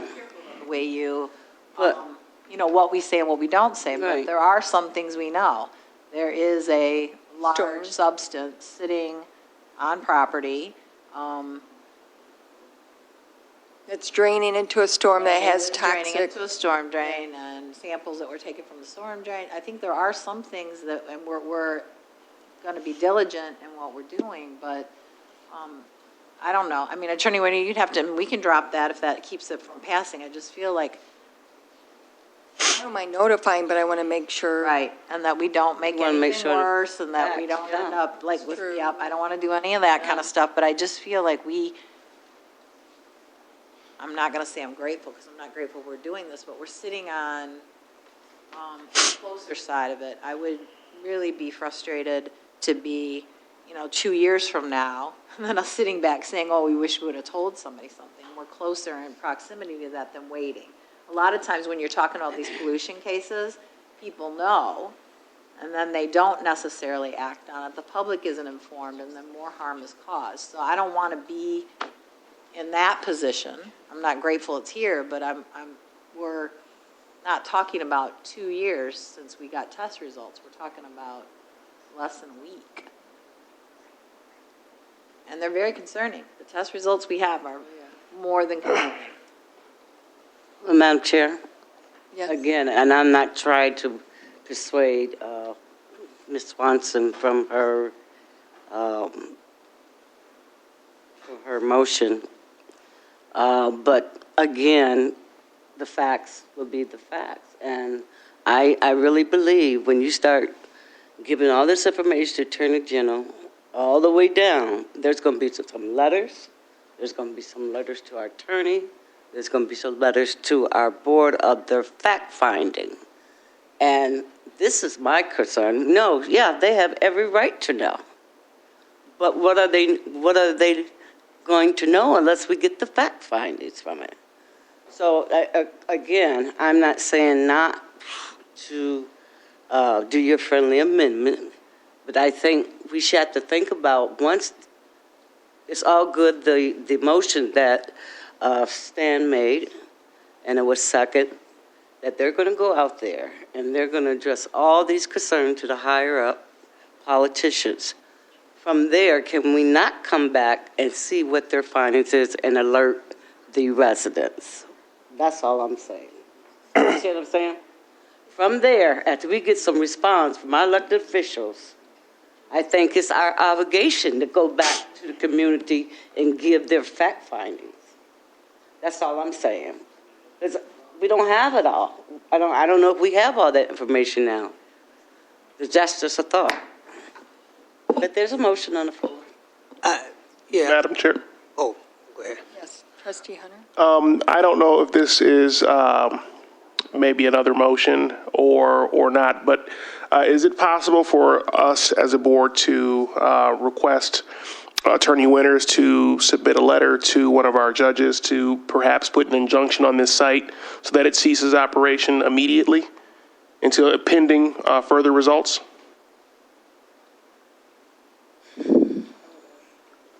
I know I probably did not frame this very well, but we actually have an ex parte temporary restraining order means that a judge, just based on what we filed, was persuaded to issue a temporary restraining order, which is only going to last until we have that hearing on January 10th, at which time we'll ask for a more permanent injunctive relief and maybe additional relief whether it's the sampling of the tests, if they haven't been done by then, et cetera. So we actually have achieved a great deal of success in terms of having the judge agree initially that there's a strong likelihood that we will prevail on the merits.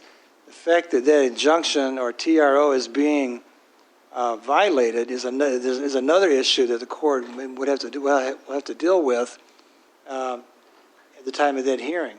So right now, we've pretty much done all we can do at the circuit court level pending the January 10th hearing.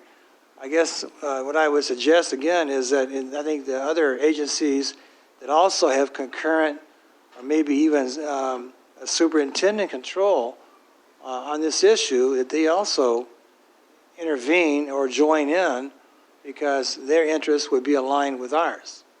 And so that's what I'm hoping to achieve.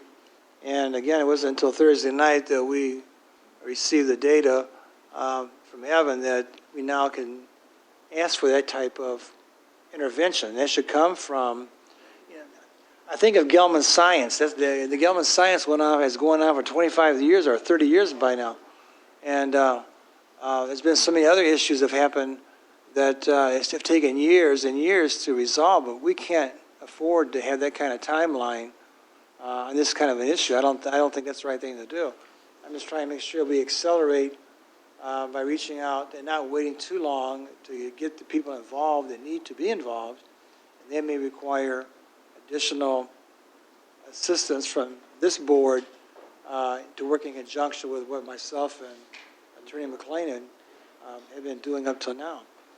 And whether it's the media, whether it's the AG, whether it's the Debbie Dingell's office, Congressman Dingell's office, everybody has a role to play in this, I believe, because these violate federal and state statutes. You can't just ignore these numbers without violating and running afoul of the EPA and other federal water quality control.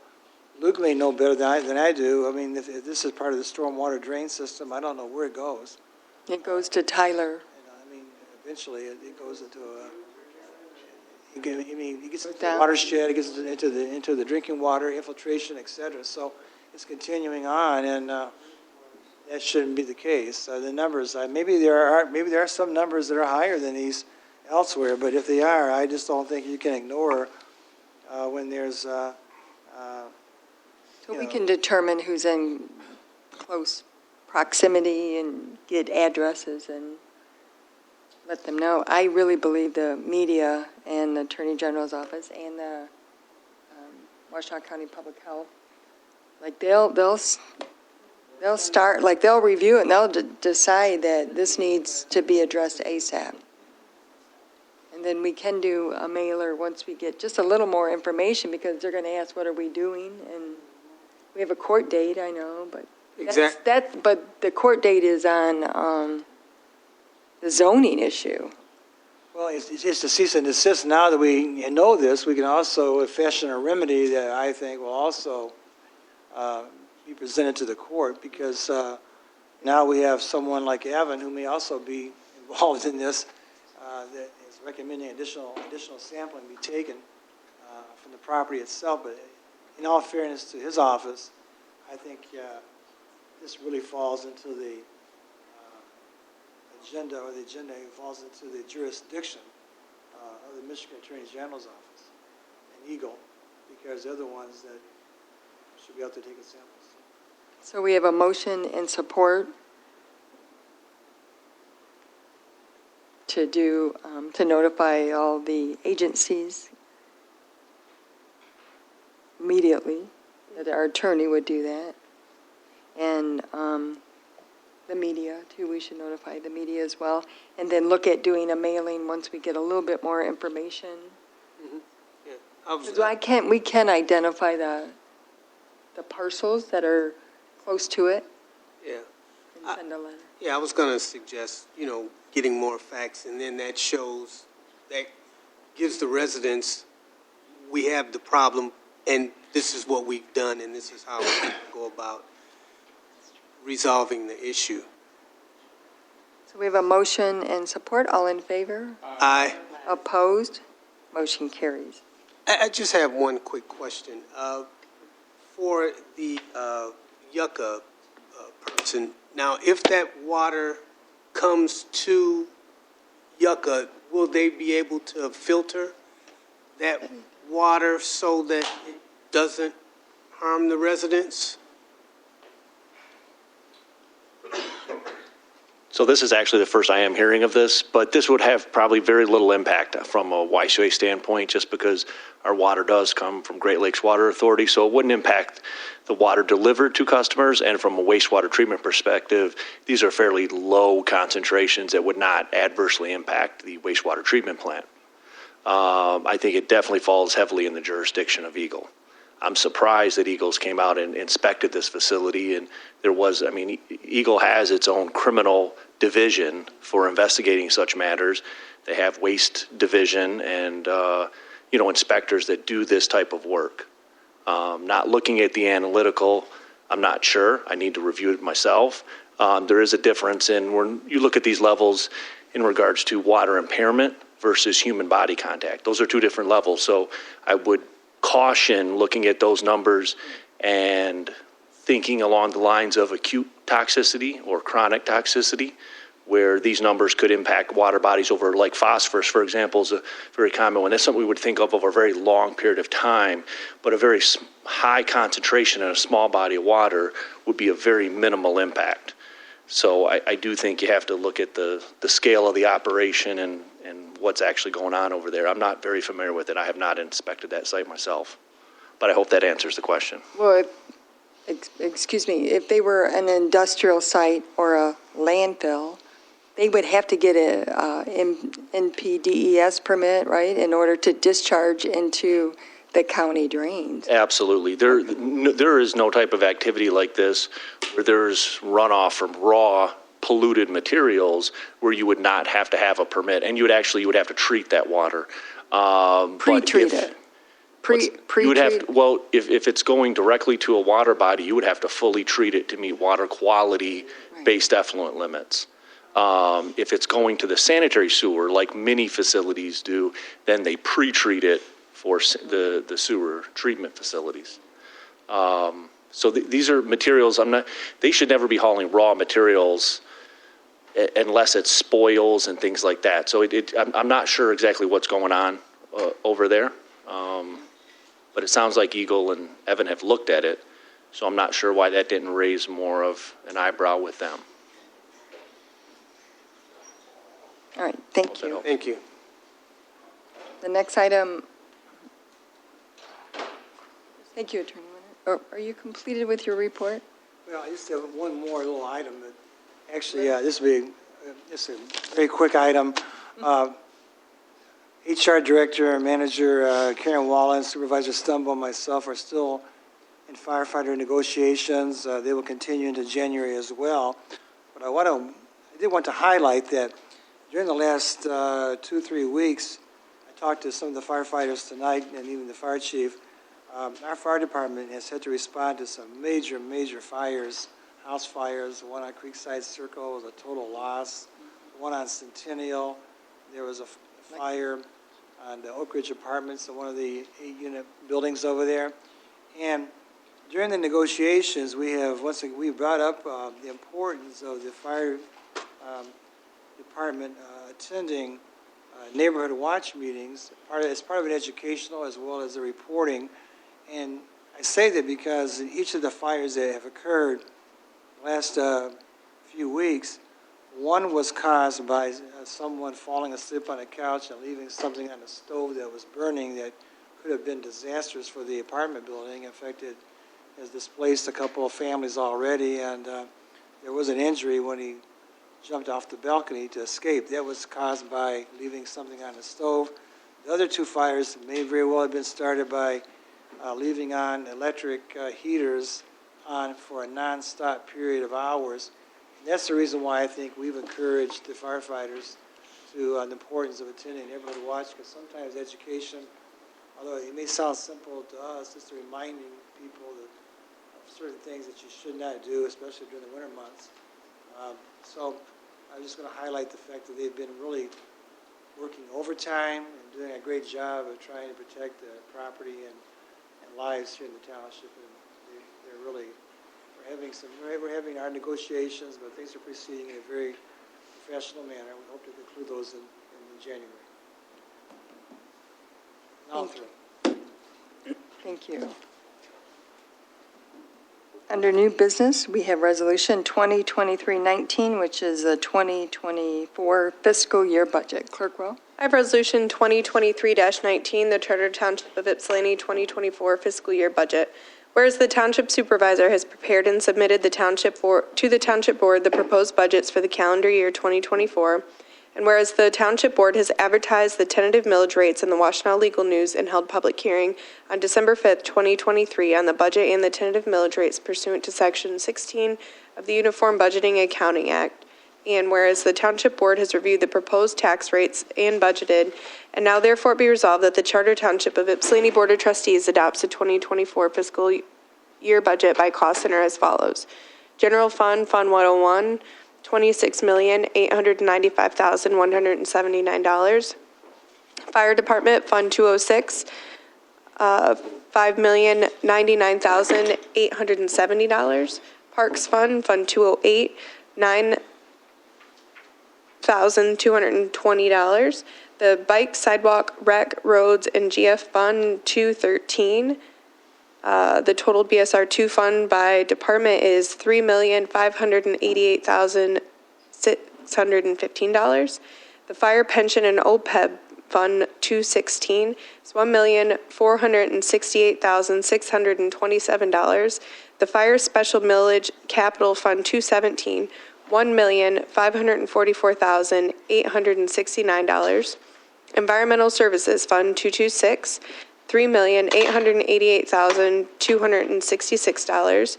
The Recreation Fund, Fund 230, $920,895. 14B Court, Fund 236, $1,787,686.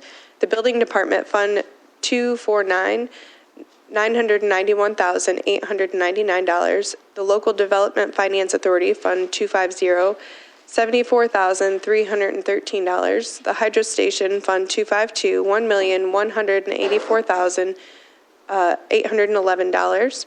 Law Enforcement, or Fund 266, $8,628,634. OPEB Settlement Fund is 284, and that's $21,984. Nuisance Abatement Fund 287 is $49,077. The Debt Bond Fund 398 is $234,290. The Golf Course Fund 584 is $946,388. Compost Fund 597 is $858,617. The Motor Pool Fund 661 is $393,036 for a grand total of $58,578,276. Further, it be resolved that the revenues, transfers in, and appropriation of prior year fund balances are estimated as below. The General Fund 101, $26,895,179. Fire Department Fund 206, $5,226,134. Park Commission Fund 208, $9,220. Bike Path Sidewalk Recreation Road and Operations 213 is $3,588,615. Fire Pension and OPEB Millage Fund 216 is $1,485,154. Fire Special Millage Capital Fund 217, $1,544,869. Environmental Services Fund 226 is $4,021,362. Recreation Fund 230, $920,895. 14B Court Fund 236, $1,787,686. The Building Department Fund 249, $991,899. The LDFA Fund 250 is $74,578,000. $588. Hydro Fund Station 252, $1,184,811. Law Enforcement Fund is $9,606,116. Opioid Settlement Fund, $21,984. Nuisance Abatement Fund 287 is $49,077. Debt Fund 398 is $234,290. Golf Course Fund 584, $946,388. And Compost Fund 597 is $858,617. And the Motor Pool Fund 661 is $408,101 for a grand total of $59,854,985. Be it further resolved that the Township Supervisor is authorized to approve transfers of budgetary funds with a cost center in consultation with the affected department director and/or the accounting director. Be it further resolved that the following property tax revenues and tax rates be authorized and that the Township Treasurer is ordered to levy such funds and rates and collect and deposit to the various specific uses and funds as required by ordinance or resolution.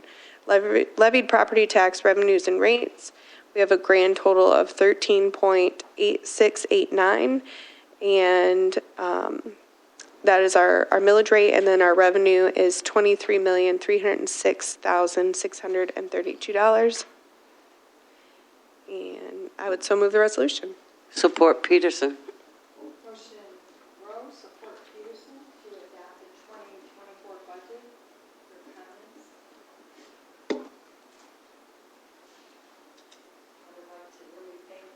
Elizabeth, I'm sorry, I really think Elizabeth Kuehler, who is a deputy supervisor and assisted, and this is her first budget and helping putting it together, and it was nice to have her work so well with Giovanna Neal, who of course did presentations at the board level, and I know we do a lot of meetings on it. This year it's also required that we have our fund balance attached to the resolution, so that's something that's new that the state of Michigan has us do, which is a good idea. And if there's not any other questions, then I'll call for the vote. Hearing none, all in favor? Aye. Opposed? Motion carried. The next item is the resolution adopting the annual exemption as set forth in 2011 Public Act 152, which is a publicly funded health insurance contribution act. Clerk Rowe? Sorry, I'm getting to it.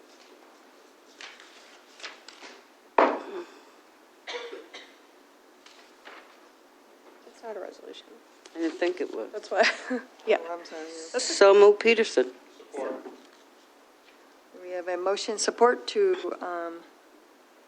approve the adopting of the annual exemption options as set forth in Public Act 152. All in favor? Aye. Opposed? Motion carried. Number 3 is a request to approve the agreement with OHM Advisors for overseeing the construction services for the Hewitt Street Fire Station interior and exterior ceiling improvement in the amount of $9,750, which is budgeted. So moved. Support. Motion Rowe, support Eldridge. Discussion? Hearing none, all in favor? Aye. Opposed? Motion carries. The next item is a request to extend the term of the existing Metro Act permit with AT&T with an expiration. Miss one. Sorry, the Oh, I don't have it. request to approve, Yeah, is it in the packet now? yeah, Lisa updated it. Okay. The- Sorry about that. Number 4, that's okay, is a request to approve the agreement with Washtenaw County Road Commission for the installation of a pedestrian crossing at Holmes Road and Peabody, which is budgeted. So move. Motion Rowe, support Swanson. Discussion? Hearing none, all in favor? Aye. Opposed? Motion carries. The next item is a request to extend the term of the existing Metro Act permit with AT&T with an expiration date of December 31st, 2028, and notifying them of the issues with their blighted properties in the road right-of-way, as well as notifying the township when they are working in neighborhoods in Ypsi Township. Motion Eldridge, support Hunter. Discussion? I do, Madam Chair. With that motion, are we going to assist that they fix all those wires just hanging around in the streets? Are we going to put that in that? Yes. Well, we're going to put it in there that we are requesting them to keep their blighted property cleaned up in the road right-of-way, and that they also notify us when they're in the neighborhoods doing work, because they don't do that currently. And I can put all that in our memo to them, along with the pictures that. Okay, I just wanted to make sure something, with some indication was there that we Yes. feel that's unsafe and they need to fix.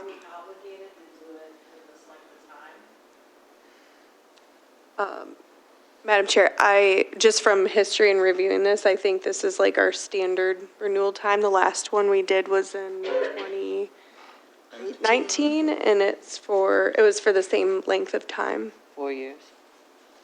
It's under the Metro Act. I think it's 20. Thank you, Madam Chair. We can do it for 1 year, but I don't know. Yeah. The Metro Act allows that. That's what I don't know. My question is, how can we hold them accountable if we, can we make it contingent upon them doing what they need to do? So, in other words, can we shorten the contract so that they know that we're concerned and that we're serious about the wires sticking out? I know, as Attorney Winter stated, we had a expert in the Metro Act actually develop our ordinance, and I don't know. If we could do 1 year, that's fine with me, but I know that every 5 years, we've been doing it for 20 years, so this is how it's been. Yeah. And we've had issues the last time about the same kind of cabinets not being maintained or their infrastructure in the road right-of-way. There's no accountability with the 5-year contract. I mean, I just think that, a shorter contract would mean more accountability, maybe. If we can. It's my recollection, going back over 20 years, that when this Metro Act was imposed upon municipalities, that once the initial contract was approved, I think it allows for the 5 years to be extended. I think there is some accountability built into the act, and I believe it's with the Public Service Commission. And I, again, would go back to what we were talking during the work session, that the photographs and the comments and the other concerns that were expressed should be part of any approval, or is outlined in the motion, but also it should be filed with the Public Service Commission, because I think Trustee Swanson has additional photographic evidence that would actually is even more equal to or greater than what we saw tonight. That needs to be a matter of record, I believe, with the Public Service Commission, because they may not be aware, and they do have the jurisdiction to hold the utility companies much more to try and ensure compliance, maybe. So I would at least suggest that as a way of also trying to bring that to the attention, to require AT&T and anyone else doing work out there to clean up your mess. I mean, this is something you learn as children. You clean up your bedroom, you put away your clothes. If you get through with a construction site, you pick up your debris. It's trip hazards. It's a blight. It's dangerous. So I do believe there's an avenue to go to file that complaint with the PSC. So the contract would still extend to December 31st, 2028? I think it's built into the original contract. Okay. 5 years. Do we have a map where all their stuff is located? No, we do not.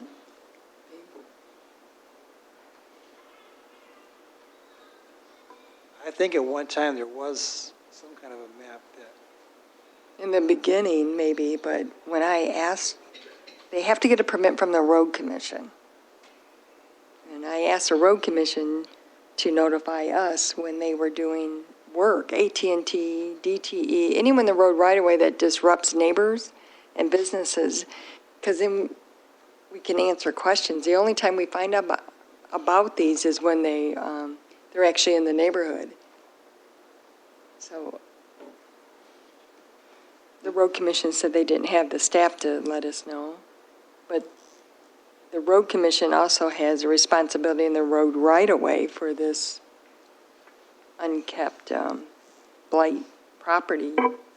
So we should also notify them. Madam Chair, I just wanted to share that quickly. I was looking up the Michigan Public Service Commission, and you can make an informal complaint, but to file a formal complaint, you have to submit your complaint in writing, 3 copies that include the MPSC rules, laws, and/or tariff provisions that you believe to have been violated, a thorough description of your complaint, what resolution you're seeking, and all documentation or evidence that you intend to use during the hearing to support your case. And so I just share that because, like, I'm happy to put that in our, our complaints in a letter or to do an informal complaint, but I think a formal complaint might be, a little more legal than your other law partners over here can handle.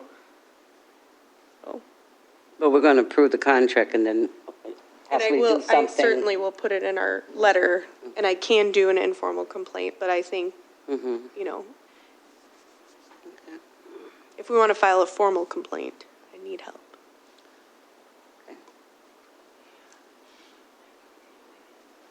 We do collect revenue from the line through the Metro Act. So there is dollars also that are generated and paid to communities that have it. Madam Chair, how long have we used this company? Do you know? Or Heather? The first time that I found a contract that was approved was in 2003, and I think that was after the Metro Act came up to be about, and we were required to do that. So in 2003, and as I remember back in 2018 when we did it, maybe we did another one. We have a few Metro Acts, but we also don't have a lot of, like, municipalities don't have as much say as, we would normally like to when it comes to the Metro Act. Not that many. Or utilities. Yeah, utility services. Same thing. We don't. So do other providers like Comcast have to do the same thing? Comcast did it originally, but it wasn't Comcast, it was the name. Yeah. They filed the original one. So is this is just for AT&T? Does Comcast Yes. have their own separate one that they Yeah. get approved to? And so you have different ones running? I don't know, but for me, I have a lot of reservations about renewing something for an entity that shows so little respect for our community with their infrastructure. And I've been on the lookout, I don't see other communities. Boxes look like ours do. I think the whole time I've been looking and paying attention to it, I think I've seen one other one that I would have reported. So I don't know what our power is. Maybe we're powerless to it. Maybe it's looking at the act and then, I don't know, communicating with representatives or somebody who could impact that. I don't know. But it just seems like if you have it there, you have a burden of, if we have something that's in our park or something, we know that it could pose a danger, we have a responsibility to take care of that. So they're putting us in a position where we're agreeing to something that they're doing. I just don't like the optics of that either.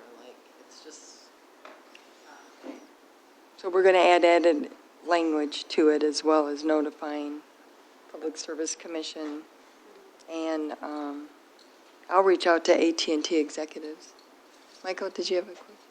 You said it, Public Service Commission. Okay. So if we were to not extend it until we couldn't not extend it until they made those corrections. Right. There's something tied to the Metro Act that we only have a short period of time, and you have to approve it. Unless, I don't know what other options you have. Right. But, And Madam Chair, the deadline's coming up very soon, right? correct. That's why we got to move on, and we want. We can put in a letter to them from the clerk's office, all these Right. issues with the attached photographs, and send it to everyone and ask the Public Service Commission to assist, and the Road Commission. I think the Road Commission has a great obligation here.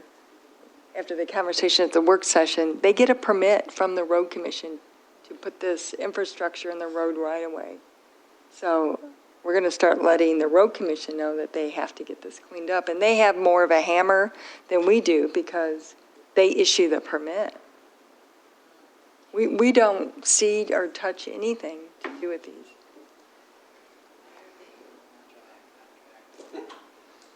They benefit. I'm not trying to be funny, I'm just saying Right. if we're just approving something that we have no power really to enforce, or how to turn down, so it just seems like a formality for their benefit that's not benefiting us. I mean, I would ask that when we do the letter, that we ask for a representative from AT&T to come and help do a presentation as to how a box that looks like that is providing appropriate service for a resident. I mean, maybe I'm misunderstanding it. Maybe when I look at it, it's an abandoned box. I don't know. I have no understanding about how. Well, it's something not exposed to- functioning. That's what I'm saying. Something Yeah. exposed to the elements would provide appropriate service, and AT&T service is very expensive. So our residents, if that's a box that's in use, they are not getting the services that they deserve for the amount they pay. The quality just cannot be Okay. good. So maybe we could add into that we have requested something from the presentation to help us understand how those types of boxes in our community are providing quality service to our residents. Okay, we have a motion and support. All in favor? Aye. No. Opposed? No. Swanson? And agreed. Number 6 is Resolution 2023-26, which is a designation of the depositories. Clerk Rowe?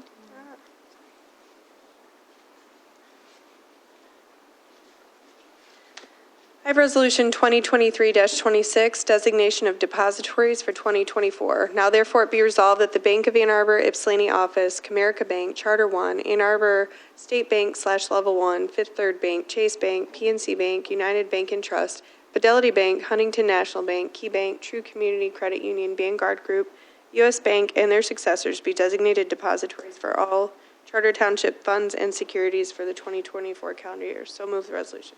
Support Peterson. Motion Rowe, support Peterson. Discussion? I just want to say that Pastor Kraut of New Covenant came in and told us that Huntington actually Gave 30,000. Is it 30,000?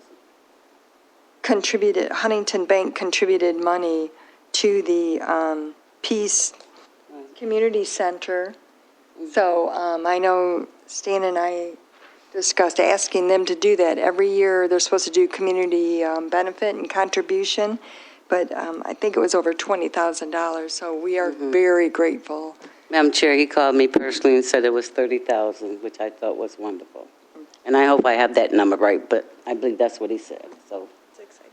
thank you for your assistance to Pastor Crouch. Appreciate Huntington very much for doing that. We have a motion support. All in favor? Aye. Opposed? Motion carries. Resolution 2023-27, which is the adoption of Robert's Rules of Order. Now therefore it be resolved that the Robert Rules of Order shall be adopted by the Charter Township of Ypsilanti Board of Trustees for the 2024 calendar year. So move.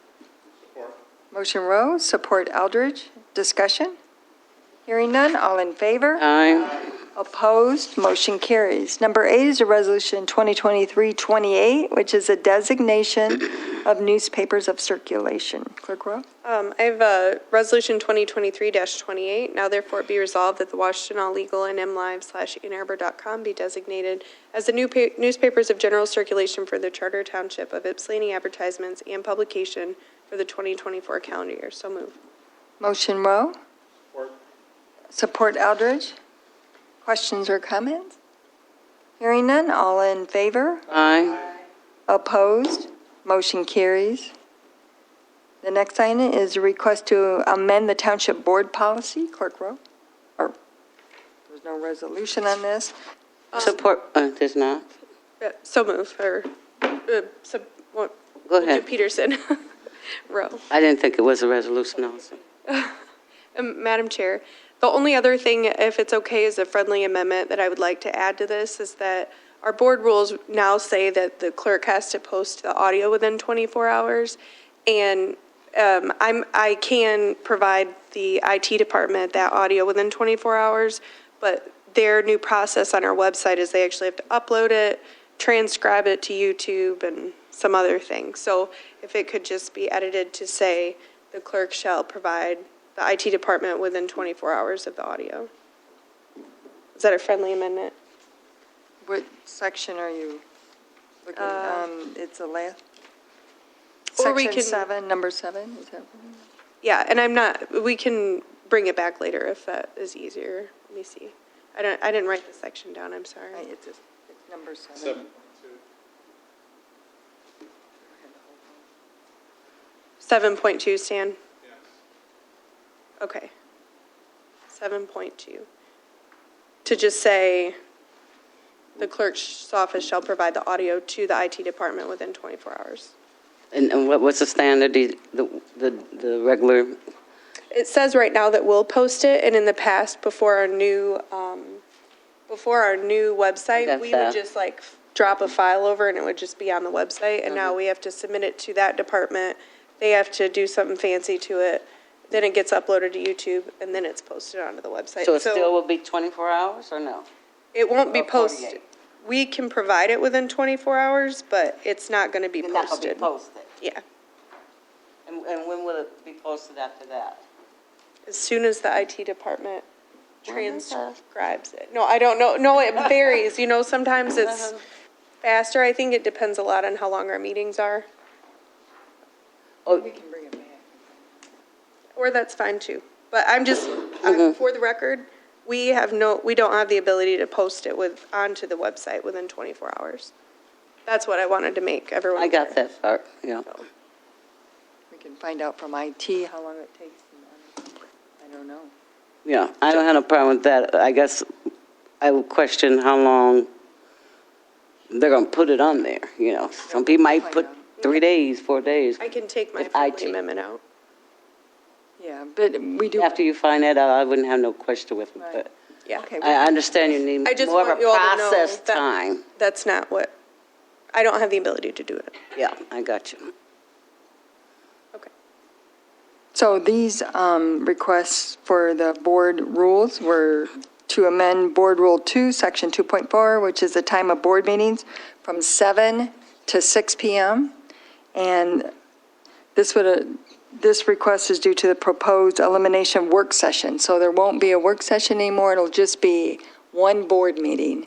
And everyone knows what time it is. There will be one audio, and it'll be much clearer for the guests who present, the employees who attend, as well as, you know, the citizens. It's because people say, should I come at 5 or should I come at 7? So this will make that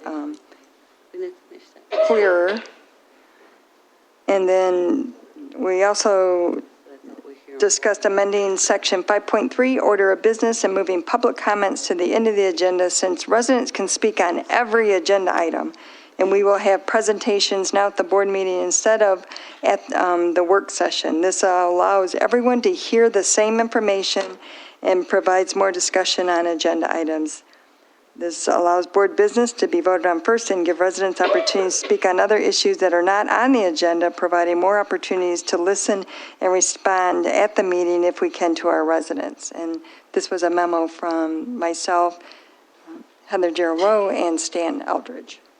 That's the So we have a motion and support, is that correct? Discussion? Okay. There's two of them, yeah. Can somebody explain, before I get rid of something, I get a little concerned because I don't understand best practices, what the purpose of a work session is. So I know that a long time ago, the work sessions used to be on a different day. Monday. And things would be getting kind of gone through, organized, prepared, so that when you come to the meeting, I could see the meetings going really long without a work session, and it taking a longer amount of time. So I'm just trying to understand, I guess the first question is, what's the purpose of work sessions? Well, at our work session, we review the agenda and have presentations.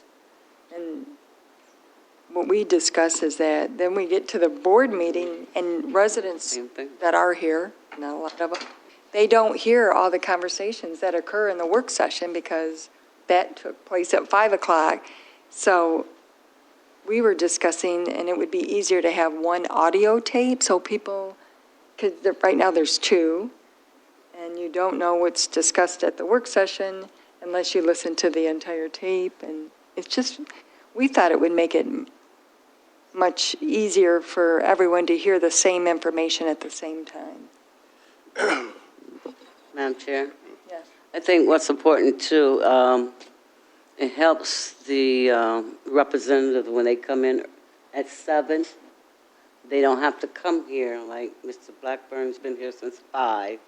So if he had a presentation, he would come in at 7 to present to the body, to the board. And also, at that time, if anybody in the community had questions for him, it could be answered. Because what happens, like you said, when they come in at 5 and they do a presentation, the community doesn't hear it. So it allows them not to be here all night. And it allows the township, the residents, to have input on their information and the agenda. So that's my thought. Thank you. So this would, and actually it would move the time of the board meeting from 7 PM to 6 PM. So we would start early at 6 instead of 7. Instead of 5, yeah. Yeah, instead of 5, thank you. Madam Chair? Yes. So just curious if I have questions around public comment moving toward the end of a meeting. Just because we have, as we saw with some of our more recent meetings, those can be very long, lengthy sessions, and not everyone has the capacity to stick around until 10 or 11 o'clock at night. Is it possible to add a public comment in the beginning of our meeting so those that want to be heard can be? And then also maybe and then keep the one that you're proposing here for the end of the meeting? So to have kind of an opening and closing? It currently has public comments at the beginning, but with eliminating the work session, what we discussed as the 3 full-time officials is that, having the board action first, and then actually, because a lot of times people do have questions on the agenda, but they don't hear the presentation. So the questions they may have, they might not have as many if they hear all the information. Sure. So not all municipalities allow public comments on every agenda item, but we do. That's the thought process behind this, taking care of the business of the township first and then taking our time. And we might even be able to have more of a dialogue with residents, but right now we don't in the beginning. We listen to what they say and thank them for their comment. We really don't comment because of, the rest of the agenda. Discussion. Yeah, because of the rest of the agenda and that. Sure. We can try it, and if it's not working, we can switch it, but. Yeah, my thought just comes back to, say you're a parent, you're coming out for something that's deep into the agenda. You have kids at home, you got to go. So you can't even say what it is you might want to have a thought around. So I just feel like it's just nice to give them that opportunity. I hear what you're saying, though, so I don't know if what I'm proposing meshes well with that, but it just seems like that would be more inclusive to those people. Well, live streaming would be the most inclusive way and make it easier for people with children and whatnot, too. No doubt. So, It's just something that we discussed that we thought would be more efficient for residents, for guests who do presentations here, so that it's just, people get confused on, do I come at 5, do I come at 7? And I'm trying to recap what happens at 5, but there's so much and I can't recap everything that occurs. so would there still be a public comment at the beginning of the 6 o'clock meeting? No, it would be, they can comment on every agenda item and then at the end. So they would get to comment on every agenda item during the meeting Yes. and then at the end? Yes, they don't have to wait to comment on every agenda item, you know.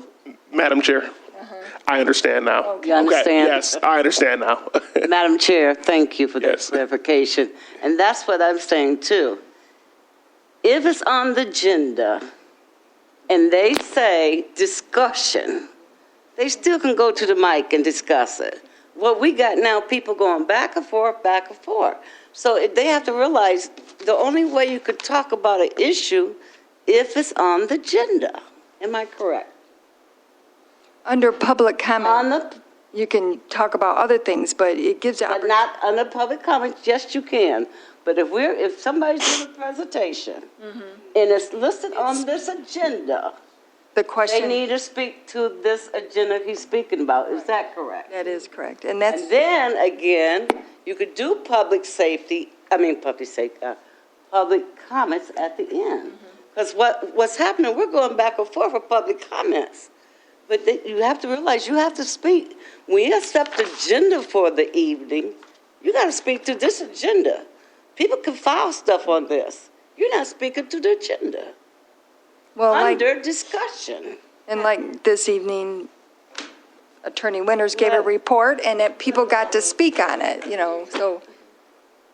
Madam Chair, I just wanted to provide a little extra to, you know, I think a couple meetings ago, or maybe it was just with Brenda, Stan, and I, we did talk about like an agenda management, and like the county has a system where you can actually click on the agenda item and it takes you to that spot in the video, so you're not like just having to drag your way through our audio. And I think that having this one meeting sort of sets us up to do that better, which would be more conducive to families. And like, I mean, to me, the few times that I have not been able to make it to the work session, it's usually because I have to get my kids from school and get them home. And so I do think a 6 p.m. meeting start, like while, you know, of course, it's not the most inclusive space, I do think that it would still allow parents to get their kids, get them home, get them fed, and then still bring them. And then maybe they're a little less cranky because they've been fed and all of those things.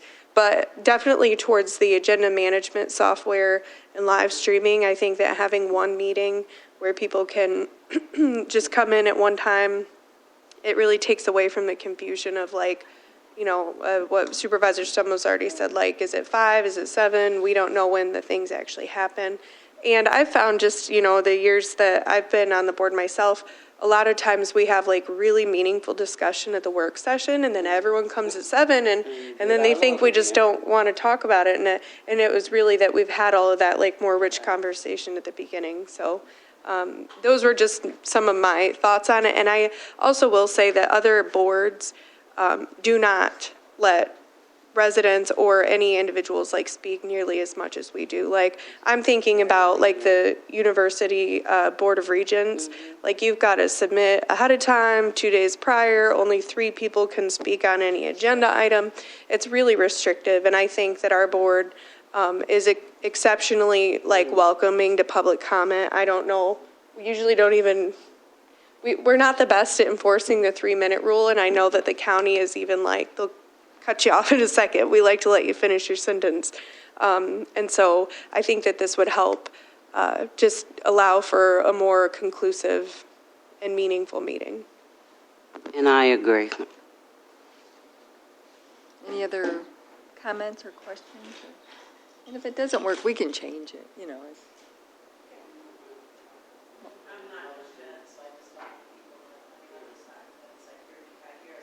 Can you please go to the microphone?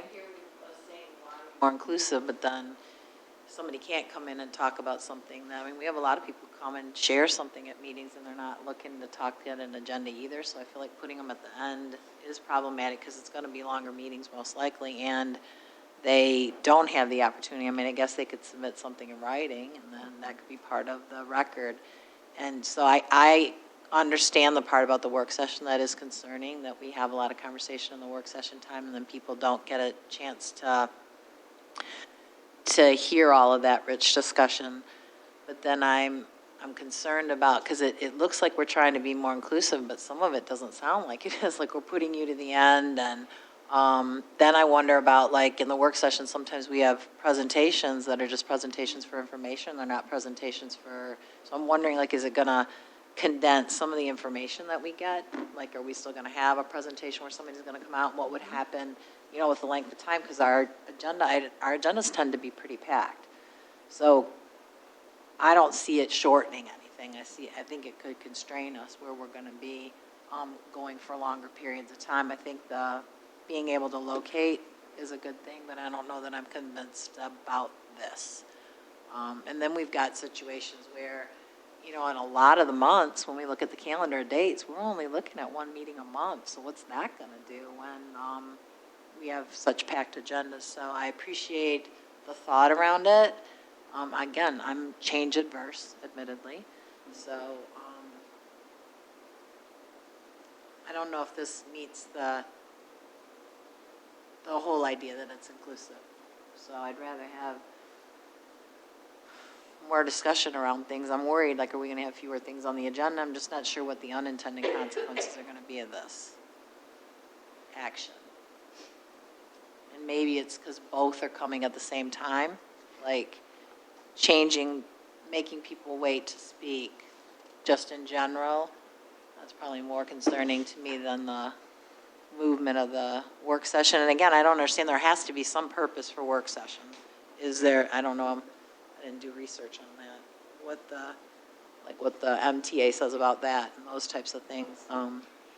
Most governments don't have work sessions. Like, we've always done it since I've been elected, but most governments do not have work sessions. They just present at the board meeting. I don't know of any. I'm trying to think of any community. I cannot think of any community. They have a working session, yeah, and they have agenda. Used to be separate. Yeah, it's 1 hour before the meeting. Treasurer Alt.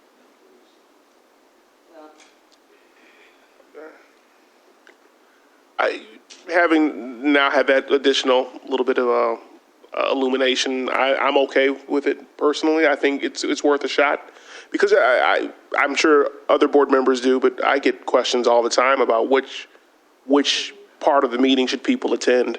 It's a commonly asked question. You know, does it make sense to come to the work session or not, or the regular meeting? So I think this, even if it's an experiment, this is worth trying out. And now that you cleared up the whole point around comment happening still during different items, I'm cool with it totally. So. And again, Madam Chair, I think it's something that gives the opportunity for the representative to come in and speak. It opens it up for discussion. It's always open up for discussion if it's on the agenda. And then that's when the floor can ask any question, and they might hear something again that they want to address with Mr. Blackburn. And they heard his information. So at that point, it's fresh to them. Doesn't mean they can't ask questions, but I think you got to kind of stick with the agenda of the evening. That's why you have a purpose of a board meeting agenda. If you don't have agenda, you're all over the place. You're lost. And if you look at the Robert Rules of Order, it will tell you how to run a meeting and have a list of what should be on that paper to run a meeting. And you should always have agenda, but that does not mean that you cannot speak to it. When it's under discussion, you could speak. Anybody. So thank you so much. I think that, knowing that people can speak off of each agenda item makes it better. And the public comments at the end, I see where, well, I do see longer meetings. 11 o'clock will be nothing. But it's more inclusive as far as one meeting and one involvement and going through everything one time. So to see people that can have their concerns addressed immediately and public comment at the end for everything else, I get it, I understand, and I'm willing to try it. Madam Chair, one more thing. I think it's so important, public comment. And I know the chair is very lenient with people with their public comments. She wants them to speak. I think it's so important. Anytime, and if you go to Washington County for a meeting today, they will shut you down after 3 minutes or tell you must cut it. If you go to Regents, I used to be one of the presidents of the U of M, been to Region Board. You have to submit a letter to get on that agenda to speak, and they're going to give you a certain amount of time. You're not going to postpone a Regent meeting where they can't take care of business, because at that point you're not letting them conduct business because you got somebody up here for 15 minutes, 30 minutes talking. You can't finish the business. And so, and I'm not being negative, I just think in our bylaws, it says 3 minutes. It says 3 minutes. And I'm just saying the supervisor has been very, very, very lenient. And she doesn't mind. I'm talking about some people take advantage of the situation where we cannot conduct business for the township because we're tied up for 30 minutes talking about something that's not even on the agenda. So, I think it's important. I mean, you can be a little lenient and say, hey, okay, your 3 minutes are up. Because it says it, unless you change those bylaws to say everybody has 5 minutes now, you're not following the rules of your own body. I'm sorry. Thank you. Thank you. I think 3 minutes. Erica Tebbins, Green Farm Subdivision.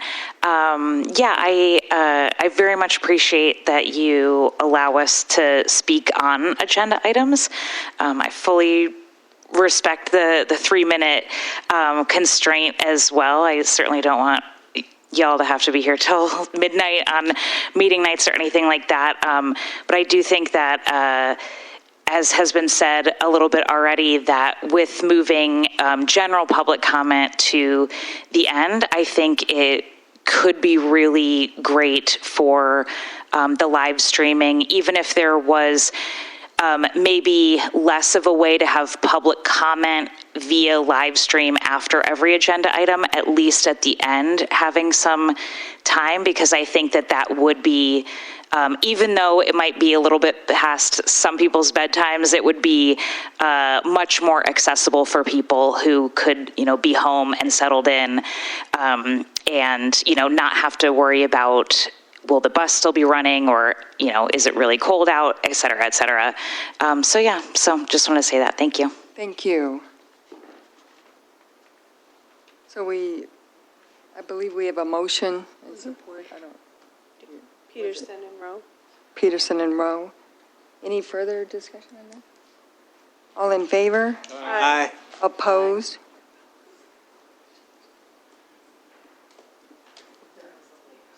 Oh, okay.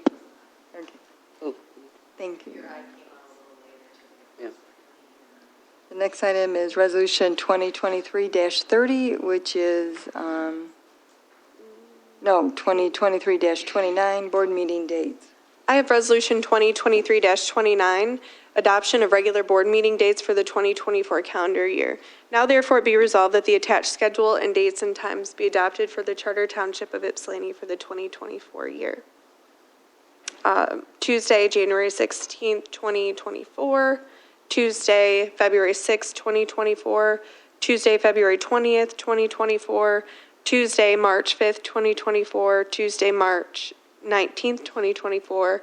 Tuesday, April 2nd, April 16th, May 7th, May 21st, June 18th, July 16th, August 20th, September 17th, October 1st, 15th, November 19th, December 3rd, and December 17th. All meetings are held at the Ypsilanti Township Civic Center building at 7200 South Huron River Drive.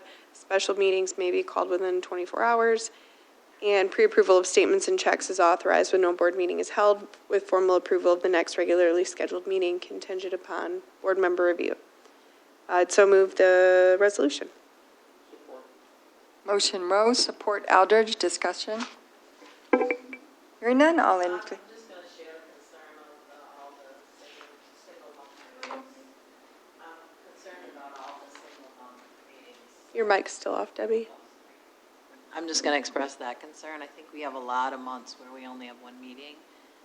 Now we're talking about getting rid of work sessions, so when we talk about length of time, I mean, that's going to increase the amount of business that we have to do in any particular month. And that's just going to make things harder, I think.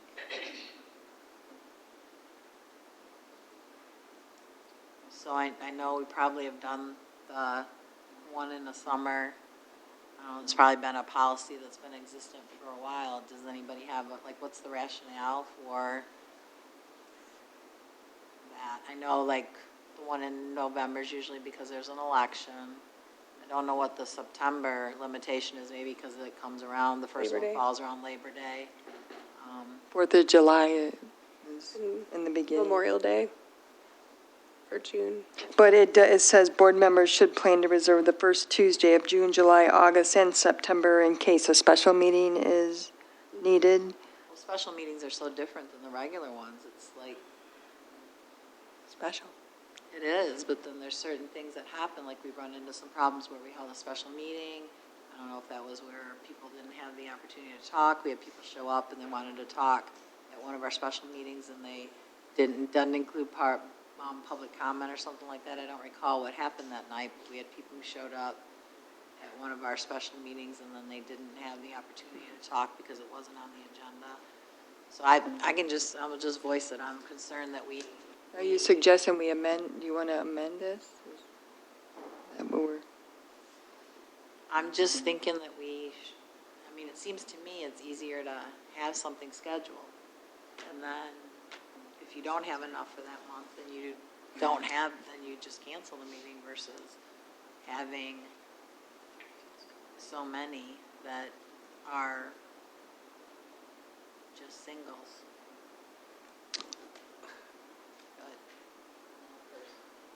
Well, is that amendment, though? I mean, or just a concern, or is it an amendment that you would like to institute 2 meetings per month unless it's surrounding a holiday? That's only June and July, is that correct? September. Oh, and it's August? Oh, yeah, August, September, I see it.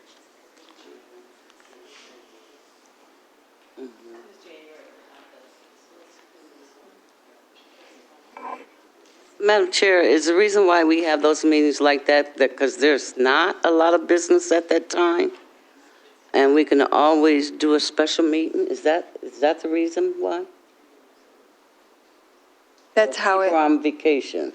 That's how it's been historically. Okay. It doesn't But we can always need to be call. amended, but that's how it's been historically. But if we had some more agenda stuff, we can always call for a special meeting within those months, correct? Yes. But if someone wants to amend them, now's the time to do an amendment, because we have to adopt it by the end of the year.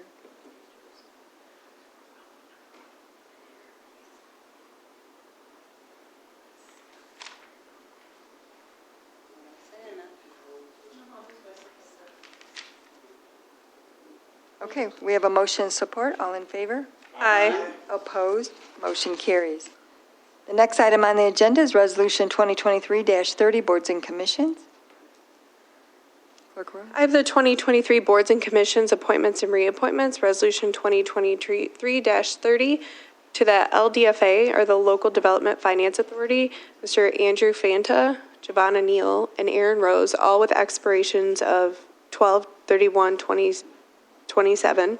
The Planning Commission, Larry Doe, Bill Sinkle, Caleb Copeland, and Bianca Tyson, all with an expiration date of December 31st, 2026. Ypsilanti Community Utilities Authority, Ms. Gloria Peterson, until the end, 12/31/2026. And the Zoning Board of Appeals, Edward Burnett, until 12/31/2026. I would so move the resolution. Motion Rowe, support Eldridge. Discussion? Hearing none, all in favor? Opposed? Motion carries. Number 12 is a resolution 2023-31 to file petition pursuant to Chapter 20 of Act 40 of the Public Acts of Michigan, 1956, as amended regarding the Buyer Relief Drain Fund. Clerk Rowe. I have Resolution 2023-31, a resolution to file petition pursuant to Chapter 20 of Act 40 of the Public Acts of Michigan, 1956, as amended regarding the Buyer Relief Drain, whereas the Township of Ypsilanti, Michigan is a Michigan municipal entity, and whereas the Township acting by and through its legislative body, the Township Board, recognizes that it is necessary for the public health to perform maintenance and improvements as more fully described on Exhibit A, attached hereto and made a part of hereof, the drain project to the Buyer Relief Drain pursuant to Chapter 20 of Public Act 40 of Michigan, 1956, as amended. And whereas the lands to be benefited by the drain are wholly located within the township, and whereas the township recognizes that it will be subject to assessment to pay for a percentage of the cost of the drain project, and now therefore it be resolved that the Township Board does authorize the filing of a petition for the drain project. Be it further resolved that the clerk is authorized to execute the petition for the drain project. I would so move the resolution. Motion Rowe, support Eldridge to approve the resolution. Is there discussion? We had a presentation on this at the last work session, and it's moving the jurisdiction of the Washtenaw County Road Commission for the storm drains in the Buyer Relief Drain area, which is inclusive of West Willow and the Willow Run Airport, where there was intense flooding last year, and this will commission a study and recommendations for improvements to the flooding area. We have a motion and support. All in favor? Aye. Opposed? Motion carries.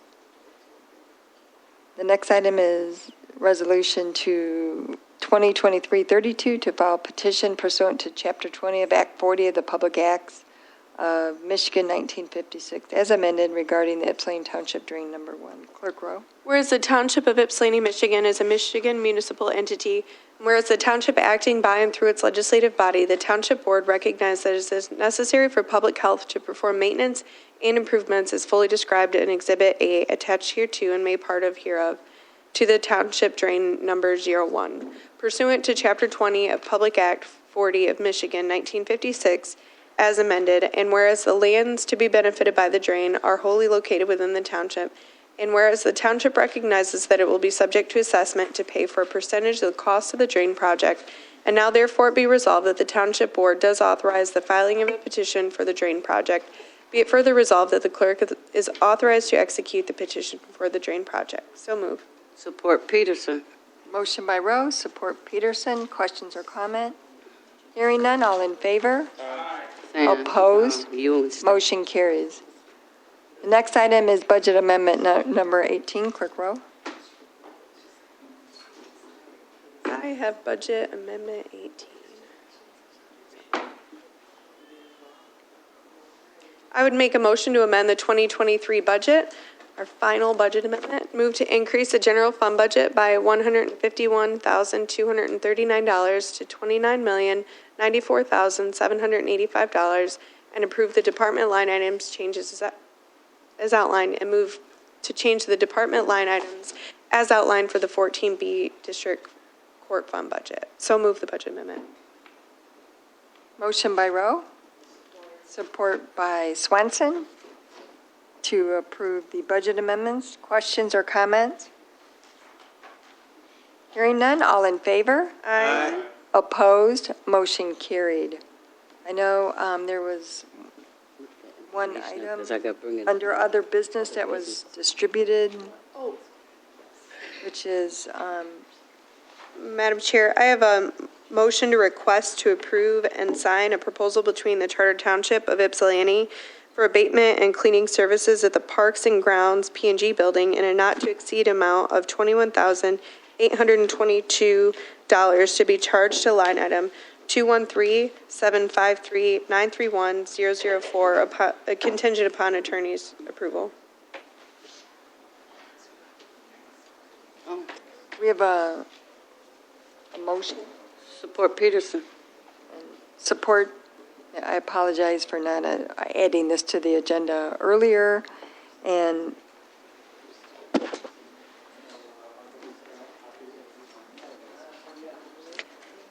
what this is, we had a,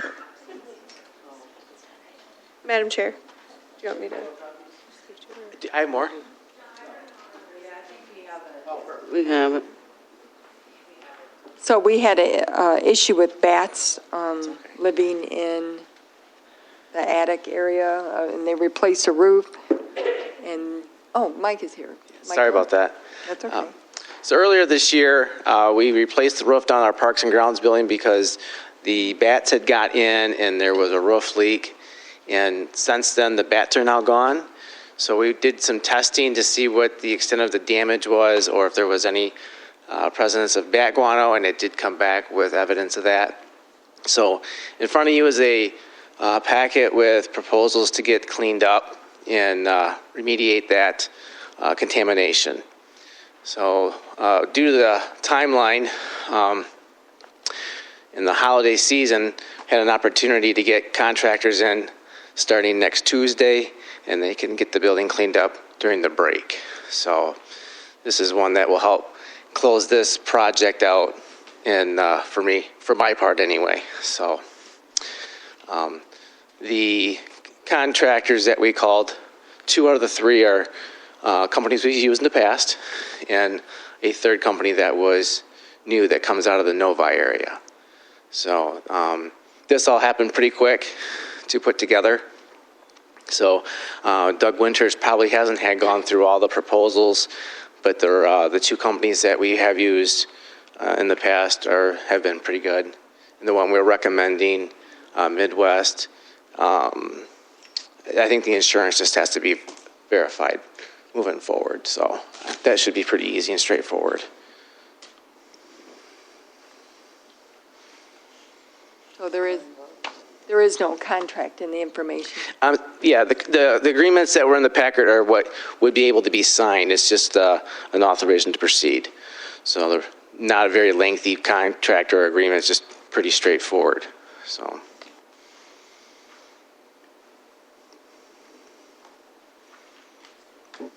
Yes.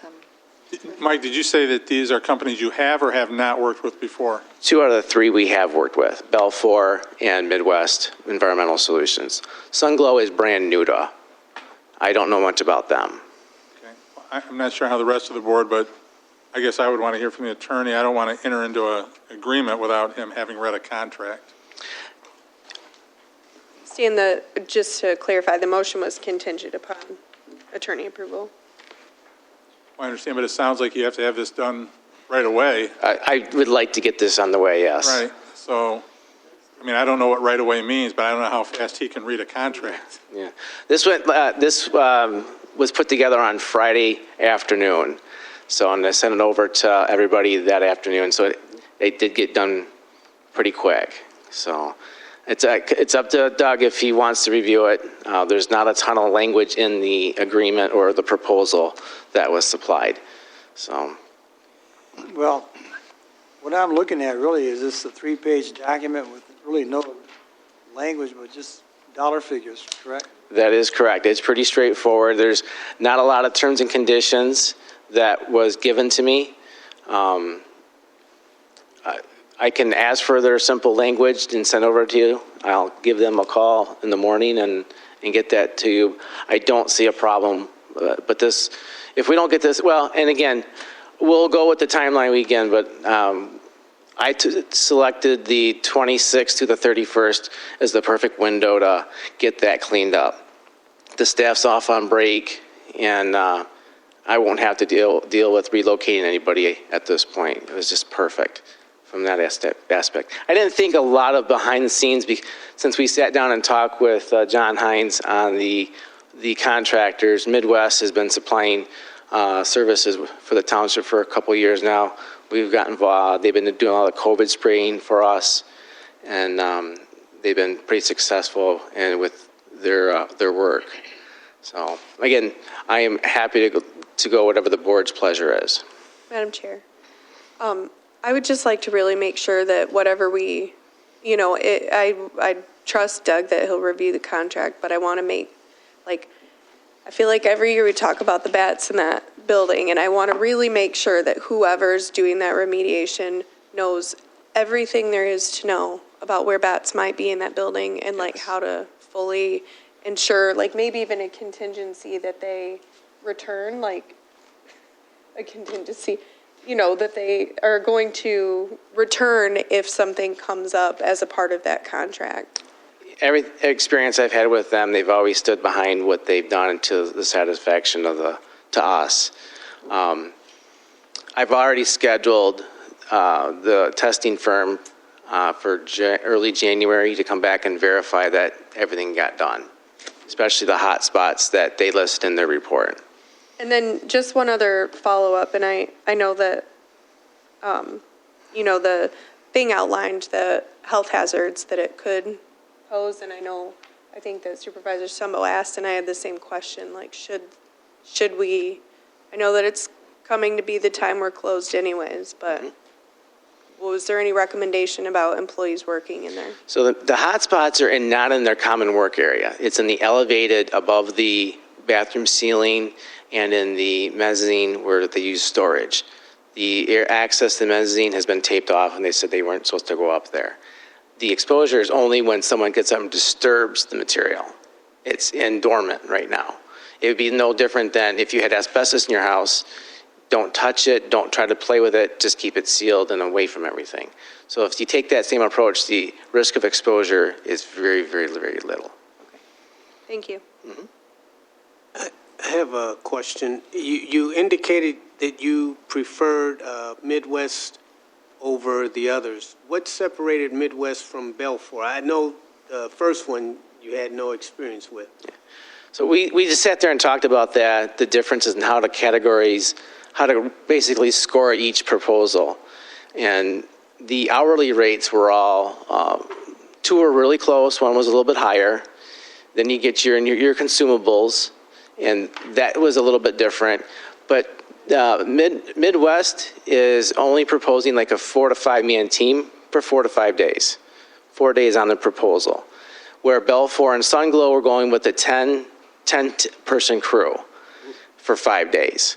That was a huge difference in manpower. John and I sat and talked on how do you get 10 people in that building without bumping elbows? So we sat there and tried to figure this out. And it's like, how do we score these? It's a very different price difference. So that's where we decided that based on their work experience with Midwest, we think their crew can do it efficiently how they propose it. Okay. Because the thing is just because something is less doesn't always mean it's better. I totally agree with that. But in this case, you all have thought it out, and 10 and 4 people can do the same job as 10. So, yeah. Mike, is the total amount 14,522, or is it 21,000 as you state in your memo? So their proposal says 14,000, and I added a contingency. Their proposal said 4 days, and I wanted to put a contingency in case they had to go and come in for that 5th day.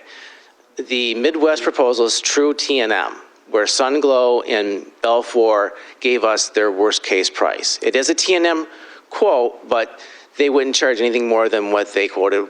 One was 55,000, and the other one was like 56,000. So even with the contingency with Midwest, it was still considerably less. Well, I'm still kind of, it's kind of confusing, but is it 14,000 plus a contingency fee? I don't see. On the second page of the memorandum, like this, on the top is the memorandum, and then on the second page, so the, part of the confusion is that the memo just needs to be corrected because it says XX instead of Oh, I didn't update that, I'm sorry. saying, hey, that's a big part, I think, of the confusion, instead of the recommendation, Mr. Winter. And then the contingency is on the second page. The last. So For the their last proposal, sentence. yeah, their base proposal is 14,000. I added in a contingency amount, and I was requesting not to exceed the proposal plus contingency, and that was 21,000 something. I also noticed that we're committed to December 26th. That's the timeline I wanted those contractors. That was one of the first things I asked them, are you available on the 26th to start this work? Okay. So that was part of my evaluation, and all 3 of them would commit to that work week, that work schedule.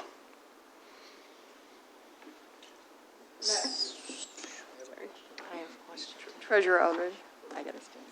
So Mike, I'm trying to read through them. In Midwest, you have their estimate, and then T&M. So I look at the chart, T&M billed at the actual cost of labor and materials. That's correct. What would a contingency be then if they billed it at the actual cost? So their proposal said 4 days, and it was about 14,000.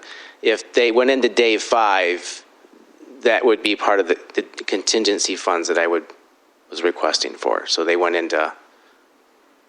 And so contingencies, at least since I've been here, have been 10 to 20%. You have it at 50. Is that just by dividing it? Yeah, I just said, well, if we need a true day, because I was looking at, they were doing 8-hour days, and all the other proposals were doing 10 and 12-hour days.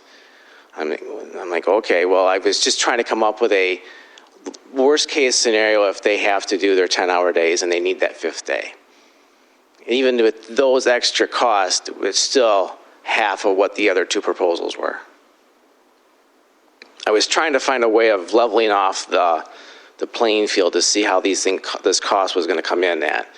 I could change the recommendation and take one of the other ones, and we know you're going to 55,000 or 56,000, and you don't have to worry about anything more than that. But I was trying to bring something forward that was financially responsible, getting the work done in the time frame that I was hoping for. And they're removing the roof insulation where the, you call it bat. The bat guano. I call it dung. Yeah, What you call it, but the evidence that they were there. removing that and replacing it. Yeah. Well, there's no replacement. This is all removal. There's no replacement of the insulation on this work. We're going to be talking with John Hines on getting the insulation back after this is done, because there's different methods in there. Our value is it's get a little more complicated, and I didn't think that was right to push that through this work, because it extends the work timeline. So you're going to consider what kind of material you're going to use eventually to solve this problem, right? But you're coming back with a bid on that. So we feel that the problem is resolved. The bats are not coming back. We're removing the contamination they left behind. And then that insulation that's contaminated will need to be replaced, but we'll come back to the board with that project soon. Will someone be here to I'll be letting them oversee in. I'll be monitoring their work. Very good. That's So I appreciate the urgency with getting this taken care of. One of my concerns is, although there's a couple of them, like when they get in there and they start to disturb it, I mean, it seems like it's the kind of thing where you're going to have to be careful that stuff gets in the air and that it all gets cleaned up. You know, like when people go in and take out asbestos, I know this isn't asbestos. Oh, it's, They yeah. encase things, they make sure that it gets all sucked out or whatever, so that it's, then I guess another question is how it gets disposed, but because there's such a difference in the pricing, and we don't have a contract, my concern is that we can approve it for the attorney to look at the contract, but if there becomes a problem, an issue with negotiating that contract, maybe it's going to cost more, I don't know. So there's a lot of unknowns. I want to make sure the work gets done, but we've been getting zinged often with bids that come in a lot higher. So I guess that's one of my concerns, not having that there. So I'll let you respond to that, and then I have one other. And I agree, we have been getting zinged on proposals in cost. I think one of the other factors is the Sunglow and Belfour are national companies, or I'm sorry, let me take that back. Belfour is a national company, Sunglow is a Michigan company, and the Midwest Environmental Solutions is a local company. So they're small, like a mom and pop family style business. The workers will have to be protected through their PPE, if it's Tyvek suits, respirators, all that, because they will have to file Michigan or MIOSHA's safety rules. So because of the nature of the contamination, it does potentially cause cancer if they get exposed to that. So they're going to have to be very careful. There's plans to put in air scrubbers in that's going to be running continuously through the whole project in 3 days. 3 days after the completion project, if they do finish on Saturdays. So those scrubbers will run 24 hours a day until the workers come back to work when I meet them on January 3rd. So, Meaning that it's going to make sure that when our workers return, whatever's been disturbed has been removed from particles in the air. So I'm not saying I'm not concerned about their workers, but they have a responsibility to protect them if they're coming in to do the work. If they're disturbing things, I'm worried about our people who are going to come in.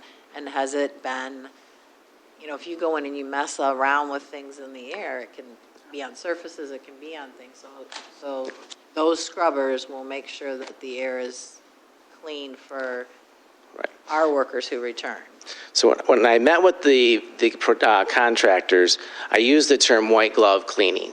So when I go in there, everything that has dust on it will be cleaned. That means the metal rails on the roof, the ducts that are on the walls, the shelving units, any ledge that there's dust will be cleaned. So I think there was a lot of time spent on the cleaning aspect of it. Removing the insulation will cause dust to be released in the air, so that'll be the first step that will get done, is to remove that insulation. So then they go into the cleaning phase, getting rid of the bat guano, and then get into the fine cleaning. So where everything will be wiped down. So that's a perfectly clean building, like a new house after construction. So the last thing I'm wondering about is in the pictures, it looks like some of the feces, it looks like, or the guano, that is bat guano, feces. It looks like it's on wood surfaces. Is that accurate? Yeah, wood, there's probably some, maybe even some drywall. Any of those areas that can't be thoroughly cleaned will have to be removed. Okay, that's my question. So we're not thinking that, because once it gets in the plywood and drywall, you got a bigger problem then. So the plan is coming for that? That's not going to include this work? They're not going to, would that be more like with the insulation? We got in there, we cleaned, we have these areas that have to be replaced, and that would be part of that process? Right, that would be correct. The report says there was bat guano, but the air quality was good. So what we don't know is the extent of the saturation. So the test doesn't tell us that. So when we get in there to start cleaning, we'll find out that, yes, it's on a metal surface, we can clean that, that's not a problem, but if it is soaked into the wood or into the drywall, they have to be bagged and disposed of in the dumpster.